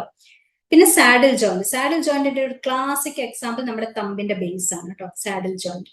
പിന്നെ കോണ്ടൈലോയിഡ് ജോയിന്റ്, അത് അഗെയിൻ എലിപ്സോയിഡ് ജോയിന്റ് എന്നും പറയാൻ പറ്റും. റേഡിയസ് ആൻഡ് കാർപ്പൽ ബോൺ, അതായത് നമ്മുടെ ഗ്ലൈഡിംഗ് ജോയിന്റ്സ് പോലെ തന്നെ. ഓക്കെ, അപ്പൊ ഈ ബോൺസ് ഒന്ന് പഠിച്ചിരിക്കുക. ഇത് ആക്ച്വലി നമ്മുടെ കോളേജിൽ നിന്ന് ഡിസെക്ട് ചെയ്തപ്പോൾ എനിക്ക് ആദ്യമായിട്ട് കിട്ടിയതാണ്. അതായത് മാലിയസും ഇൻകസും സ്റ്റേപ്പസും. ഇതിൽ ആക്ച്വലി സ്റ്റേപ്പസിന്റെ ഈ ആന്റീരിയർ ക്രസും പോസ്റ്റീരിയർ ക്രസും ഒരു ക്രസ് മുറിഞ്ഞു പോയിട്ടുണ്ട് ഡിസെക്ട് ചെയ്യുന്ന സമയത്ത്. സോ ദിസ് ഇസ് ഇൻക്വിഡോ മാലിയോളാർ ജോയിന്റ്, അതായത് മാലിയസും ഇൻകസും തമ്മിലുള്ള ജോയിന്റ് ആണ് ഇൻക്വിഡോ മാലിയോളാർ ജോയിന്റ്. ഇത് ഇൻകസും സ്റ്റേപ്പസും തമ്മിലുള്ളത് ഇൻക്വിഡോ സ്റ്റെപ്പീഡിയൽ ജോയിന്റ്. അപ്പം ഇൻക്വിഡോ മാലിയോളാർ ജോയിന്റ് എന്ന് വെച്ചാൽ ഇത് സാഡിൽ ജോയിന്റും ഇത് നമ്മുടെ എന്താണ് ബോൾ ആൻഡ് സോക്കറ്റ് ജോയിന്റുകൾ, അത് കാണിക്കാനാണ് ഈ പിക്ചർ ഇട്ടത്. അതായത് ഇത് സാഡിൽ ജോയിന്റും ഇത് ബോൾ ആൻഡ് സോക്കറ്റ് ജോയിന്റുമാണ്. ഇൻകസും മാലിയസും തമ്മിലുള്ള ജോയിന്റ് സാഡിൽ ജോയിന്റ്, ഈ ഇൻകസും സ്റ്റേപ്പിസും തമ്മിലുള്ള ജോയിന്റ് എന്താണ് ബോൾ ആൻഡ് സോക്കറ്റ് ജോയിന്റ്. ഇത് രണ്ടും വരുന്നത് ഫസ്റ്റ് ഫാരിഞ്ചൽ ആർച്ച് എന്നാണ്, ഇത് മാത്രം വരുന്നത് second pharyngeal arch. Okay, and the final question, ഇതോടെ നമുക്ക് വൈൻഡ് അപ്പ് ചെയ്യാം session. See, the transitional epithelium is named so because while stretching to accommodate urine, it apparently changes from stratified cuboid to simple squamous ആണോ, stratified columnar to simple cuboid ആണോ, stratified columnar to stratified cuboidal ആണോ, അല്ലെങ്കിൽ stratified cuboidal to stratified squamous. So this is our urinary bladder epithelium. ഇതാണ് നമ്മുടെ urinary bladder relax ചെയ്തിരിക്കുമ്പോഴുള്ള picture. ഇത് നമ്മൾ കുറെ വെള്ളമൊക്കെ കുടിച്ച് നമ്മുടെ യൂറിനറി ബ്ലാഡർ അങ്ങോട്ട് സ്ട്രെച്ച് ചെയ്തിരിക്കുന്ന സമയത്ത് നിങ്ങൾക്ക് ഈ ഡിഫറൻസസ് ഇതിൽ തന്നെ കാണാൻ പറ്റുന്നില്ലേ? സി, റിലാക്സ് ചെയ്തിരിക്കുന്ന സമയത്ത് ഇതിന് അംബ്രല സെൽസ് എന്നാ പറയാം. ബിക്കോസ് ഇത് മുകളിൽ നോക്കി അംബ്രലയുടെ ഷേപ്പിൽ ഡോം ഷേപ്പ് ആയിട്ടാണുള്ളത്. നേരെ തിരിച്ച് ഇത് സ്ട്രെച്ച് ചെയ്യുമ്പോൾ നോക്കി ഇത് ഫ്ലാറ്റ് ആയിട്ടാണുള്ളത്. അപ്പൊ പണ്ടത്തെ അനാറ്റമിസ്റ്റ് ഒക്കെ വിചാരിച്ചിരുന്നത് എന്താണെന്ന് വെച്ചാൽ ഇത് ക്യൂബോയിഡൽ എപ്പിത്തീലിയം ട്രാൻസിഷൻ, അതായത് അത് മാറിയിട്ട് അത് ചേഞ്ച് ചെയ്തിട്ട് എന്ത് സ്ക്വാമസ് ആയി ഫ്ലാറ്റ് ആവുകയാണ് ചെയ്യുന്നത്. പക്ഷെ ആക്ച്വലി അത് ഫ്ലാറ്റ് ആവുന്നൊന്നുമില്ല, അതിന്റെ ആ ഒരു സ്ട്രെച്ച് ചെയ്തിട്ട് അത് ഫ്ലാറ്റ് ആയ പോലെ തോന്നുകയാണ് ചെയ്യുന്നത് നമുക്ക്. Okay, so the transitional epithelium is, ഇത് എം ടി ആയി കിടക്കുന്ന സമയത്ത് ക്യൂബോയിഡൽ ആയിരിക്കും, പിന്നെ അത് സ്ക്വാമസ് ആയിട്ട് നമുക്ക് തോന്നും. അതാണ് transitional epithelium is named so while stretching because it apparently എന്ന് പറയാൻ കാരണം അതുകൊണ്ടാണ്. ഒറിജിനലി അത് ചേഞ്ച് ചെയ്യുന്നില്ല. അപ്പാരന്റ്ലി ഇറ്റ് ചേഞ്ചസ് ഫ്രം ഏതാണ് stratified cuboidal to stratified squamous. ഈ സ്ട്രാറ്റിഫൈഡ് ക്യൂബോയിഡൽ സെൽസ്, ഈ ഒരു അപ്പിയറൻസിനെയാണ് നമ്മൾ അംബ്രല സെൽസ് എന്ന് പറയുന്നത്. അപ്പൊ അംബ്രല സെൽസ് നിങ്ങൾ എവിടെയെങ്കിലും കാണുകയാണെങ്കിൽ ആലോചിക്കുക, it is related to urinary ബ്ലാഡറിന്റെ ട്രാൻസിഷണൽ എപ്പിത്തീലിയം ആയിട്ട് റിലേറ്റഡ് ആണ്. അത് സ്ട്രെച്ച് ചെയ്യുന്ന സമയത്ത് അത് ഫ്ലാറ്റ് ആവും. ഓക്കെ, സോ ഇത്രയേ ഉള്ളൂ നമ്മുടെ ഓറിയന്റേഷൻ ക്ലാസ്സിൽ പ്രീവിയസ് ക്വസ്റ്റ്യൻസിനെ പറ്റിയിട്ട് ഡിസ്കസ് ചെയ്യാനുള്ളത്. C, anatomy doesn't test your intelligence, it just test your discipline. നമുക്ക് അനാറ്റമിയിൽ പഠിച്ച് മാർക്ക് സ്കോർ ചെയ്യണമെങ്കിൽ നമ്മൾ അത്രയും ഇന്റലിജന്റ് ആവേണ്ട ഒരു ആവശ്യമില്ല. ഒരു ബേസിക് ഒരു ആവറേജ് പേഴ്സൺ ആയാൽ മതി, ഒരു അത്യാവശ്യം മെഡിക്കൽ ടേംസ് വായിച്ചാൽ മനസ്സിലാവുന്ന ഒരാളായാൽ മതി. പക്ഷെങ്കിൽ it definitely it's test your discipline. Discipline എന്ന് പറയുമ്പോൾ ആ കൺസിസ്റ്റൻസിയാണ് അനാറ്റമിയുടെ ബേസിക് ആവശ്യം. അതുണ്ടെങ്കിൽ മാത്രമേ നമുക്ക് അനാറ്റമിയിൽ സ്കോർ ചെയ്യാൻ പറ്റുള്ളൂ. അല്ലെങ്കിൽ അത് നിങ്ങൾക്ക് പ്രൊവൈഡ് ചെയ്യാൻ പറ്റുന്നില്ലെങ്കിൽ നിങ്ങൾ അനാറ്റമി സ്കിപ്പ് ചെയ്യുന്നതാണ് നല്ലത്. അല്ലെങ്കിൽ ഡെയിലി, അതായത് ഇപ്പൊ നിങ്ങൾക്ക് ഇഷ്ടം പോലെ സമയമുണ്ട്, അപ്പൊ ആ സമയങ്ങളിൽ കുറച്ച് ടൈം ഡെയിലി അനാറ്റമിക്ക് ഇൻവെസ്റ്റ് ചെയ്യുകയാണെങ്കിൽ അനാറ്റമി ലാസ്റ്റ് മൊമെന്റ് ബേർഡൻ ആവുകയില്ല. ആ സിമ്പിൾ പോർഷൻ നല്ല വൃത്തിക്ക് പഠിക്കുകയാണെങ്കിൽ അറ്റ് ദി എൻഡ് നിങ്ങൾക്ക് അത് ഓർമ്മയുണ്ടാവും, അങ്ങനെ മറന്നു പോവില്ല. ലോജിക്കലി നമ്മൾ പഠിക്കുകയാണെങ്കിൽ അനാറ്റമി ഒരിക്കലും മെമ്മറൈസ് ചെയ്യേണ്ട ആവശ്യമില്ല, മേക്കപ്പ് ചെയ്യേണ്ട ആവശ്യം വരുന്നില്ല. ഇനി സച്ച് നിങ്ങൾ മെഡിക്കൽ ഓഫീസർ എക്സാം ആണ് അറ്റൻഡ് ചെയ്യാൻ പോകുന്നത്. മെഡിക്കൽ ഓഫീസർ ആയിട്ട് എനിക്ക് അത്ര വലിയ എക്സ്പീരിയൻസ് ഒന്നുമില്ല, only 2 years and 2 months experience മാത്രമേ ഉള്ളൂ. പക്ഷെങ്കിൽ എനിക്ക് മെഡിക്കൽ ഓഫീസർ പോസ്റ്റിനെ പറ്റിയിട്ട് പറയാനുള്ളത് എന്താണെന്ന് വെച്ചാൽ, ഈ അസിസ്റ്റന്റ് പ്രൊഫസർ പോസ്റ്റ് എന്നൊക്കെ പറയുന്നത് കുറച്ചും കൂടി ഒരു മൊണോട്ടോണസ് പോസ്റ്റ് ആയിട്ടാണ് എനിക്ക് ഫീൽ ചെയ്തത്. പക്ഷെങ്കിൽ ഈ മെഡിക്കൽ ഓഫീസർ പോസ്റ്റ് എന്ന് വെച്ചാൽ കുറെ പ്രശ്നങ്ങളാണ് ഡെയിലി വരുന്നത്, വെറൈറ്റി പ്രശ്നങ്ങളാണ് വരുന്നത്. ലൈക്ക് ടാങ്കിൽ വെള്ളമില്ല, പുറത്ത് പുല്ലുണ്ട്, മറ്റേടത്ത് മീറ്റിംഗ് ഉണ്ട്, മറ്റേടത്ത് ക്യാമ്പ് ഉണ്ട്. നമുക്ക് ഒരിക്കലും വെറുതെ ഇരിക്കാൻ പറ്റില്ല. എപ്പോഴും നമുക്ക് എന്തെങ്കിലുമൊക്കെ പുതിയ ഹെഡേക്ക് ആണ് ഓരോ ദിവസവും വരുന്നത്. പക്ഷെ at the end of the day, the gratitude of a patient and the satisfaction of making a difference remind you why being a medical officer is one of the most rewarding and satisfying job. അത് നോക്കുന്ന സമയത്ത് ബാക്കി ഏതൊരു ജോബിനേക്കാളും satisfy ചെയ്യുന്ന ഒരു ജോബാണ് medical officer job. Because ആ പേഷ്യൻസിന്റെ ഗ്രാറ്റിറ്റ്യൂഡും നമുക്ക് ചെയ്യാൻ പറ്റുന്ന കാര്യങ്ങളിലുള്ള സ്കോപ്പ് എന്ന് വെച്ചാൽ വേറെ ഒരു ജോബിനും നമുക്ക് കിട്ടില്ല. നമുക്ക് ക്ലാസ് എടുക്കണമെങ്കിൽ ക്ലാസ് എടുക്കാം, ക്യാമ്പ് കണ്ടക്ട് ചെയ്യണമെങ്കിൽ ക്യാമ്പ് എടുക്കാം, മോട്ടിവേഷൻ ക്ലാസ് ആണെങ്കിൽ അതെടുക്കാം, അല്ലെങ്കിൽ അഡ്മിനിസ്ട്രേഷൻ ലെവൽ ആണെങ്കിൽ അവിടെ ഷൈൻ ചെയ്യാം, പേഷ്യൻസിനെ നോക്കിയിട്ട് നമുക്ക് അവിടെ നോക്കാം. അതായത് നമുക്ക് എക്സ്പീരിയൻസസ് എന്ന് വെച്ചാൽ വെറൈറ്റി എക്സ്പീരിയൻസസ് പ്രൊവൈഡ് ചെയ്യുന്ന ജോബാണ് മെഡിക്കൽ ഓഫീസർ. അപ്പോൾ എനിക്ക് പറയാനുള്ളത്, നിങ്ങൾ പ്രിപ്പയർ ചെയ്യാൻ പോകുന്ന അല്ലെങ്കിൽ ചേരാൻ പോകുന്ന ജോലി എന്ന് വെച്ചാൽ it is one of the most satisfying and rewarding ജോബാണ് ഈ മെഡിക്കൽ ഓഫീസറിന്റെ. അപ്പം അതും പറഞ്ഞുകൊണ്ട് see you soon as a medical officer. പിന്നെ ലാസ്റ്റ് എനിക്ക് പറയാനുള്ള ഒരു കാര്യം എന്ന് വെച്ചാൽ, you get what you focus on. So focus on what you want. അപ്പൊ നിങ്ങൾക്ക് ഇപ്പൊ എല്ലാവർക്കും എല്ലാവരുടേതായ കുറെ പ്രോബ്ലംസ് ഉണ്ട്, കുറെ പ്രയോറിറ്റീസ് ഉണ്ട്. പക്ഷെ നമ്മളുടെ ഫോക്കസ് ഏതാണോ അത് മാത്രം ഫസ്റ്റ് നമുക്ക് കിട്ടുള്ളൂ. അപ്പൊ നിങ്ങളുടെ തൽക്കാലം നിങ്ങളുടെ നെക്സ്റ്റ് PSC വരെ നിങ്ങളുടെ മെയിൻ ഫോക്കസ് എന്ന് പറയുന്നത് മെഡിക്കൽ ഓഫീസർ ആവട്ടെ. ബാക്കിയെല്ലാം അതിന്റെ ഒരു സെക്കൻഡ് പോർഷനിലേക്ക് വെക്കുക. പിന്നെ അറ്റ് ദി എൻഡ് എനിക്ക് പറയാനുള്ളത് ഈ മെഡിഗുരു എന്ന് പറയുന്ന ടീമിനോട് ഒരു താങ്ക് യു പറയാനുണ്ട്. കാരണം എന്ന് വെച്ചാൽ ഇവൺ എനിക്ക് അസിസ്റ്റന്റ് പ്രൊഫസർ അനാറ്റമി കിട്ടുന്നതിൽ ഒരു മേജർ റോൾ എന്ന് പറയുന്നത് മെഡിഗുരുവിനാണ്. കാരണം എന്ന് വെച്ചാൽ they introduce me to this teaching. അതായത് അനാറ്റമിയിലേക്കുള്ള ടീച്ചിങ്ങിലേക്ക് ഫസ്റ്റ് തന്നെ ഇൻട്രൊഡ്യൂസ് ചെയ്തത് ഈ മെഡിഗുരു പ്ലാറ്റ്ഫോം ആണ്. അതുകൊണ്ട് തന്നെ ഇതിന്റെ പാർട്ടിസിപ്പൻസിന് തന്നെ ഇനിയും മെഡിക്കൽ ഓഫീസർ എല്ലാം കിട്ടുന്നത് ഈ ഒരു പ്ലാറ്റ്ഫോമിന് തന്നെ ആവട്ടെ എന്ന് ഞാൻ ആശംസിക്കുന്നു. പിന്നെ ഇങ്ങനത്തെ ഒരു ഓപ്പർച്യൂണിറ്റി ഫസ്റ്റ് ഓറിയന്റേഷൻ ക്ലാസ് എനിക്ക് തന്ന മെഡിഗുരു ടീമിനും എന്റെ thank you. I hope I can wind up the session. ഇനി നിങ്ങളുടെ അടുത്ത അനാറ്റമി സെഷന് നിങ്ങൾക്ക് കുറച്ചും കൂടി ഡീറ്റെയിൽഡ് ആയിട്ട് എടുക്കാൻ പറ്റും. ഇന്ന് ഞാൻ കുറച്ച് ഫാസ്റ്റ് ആയിരുന്നു എന്ന് എനിക്കറിയാം, പക്ഷെ ഞാൻ ജസ്റ്റ് ഒരു ഇൻട്രൊഡക്ഷൻ പോലെ എടുത്തുവെന്നേ ഉള്ളൂ. സോ ഇൻ നെക്സ്റ്റ് വരുന്ന ക്ലാസ്സസിൽ നിങ്ങൾക്ക് കുറച്ചും കൂടി ഡീറ്റെയിൽഡ് ആയിട്ട് അപ്പല്ലയും എല്ലാം കിട്ടുമായിരിക്കും. So hope I can wind up now. Okay, thank you madam. താങ്കളുടെ ടൈമും എഫേർട്ടും ഞങ്ങളുമായിട്ട് പങ്കുവച്ചതിന്, ഇത്രയും നല്ലൊരു ക്ലാസ് എടുത്തതിന് ഒരിക്കൽ കൂടിയും ഹൃദയത്തിന്റെ പേരിൽ നന്ദി പറഞ്ഞുകൊള്ളുന്നു. Thank you. ഇന്നത്തെ ക്ലാസ് അവസാനിച്ചതായിട്ട് അറിയിക്കുന്നു. Thank you madam.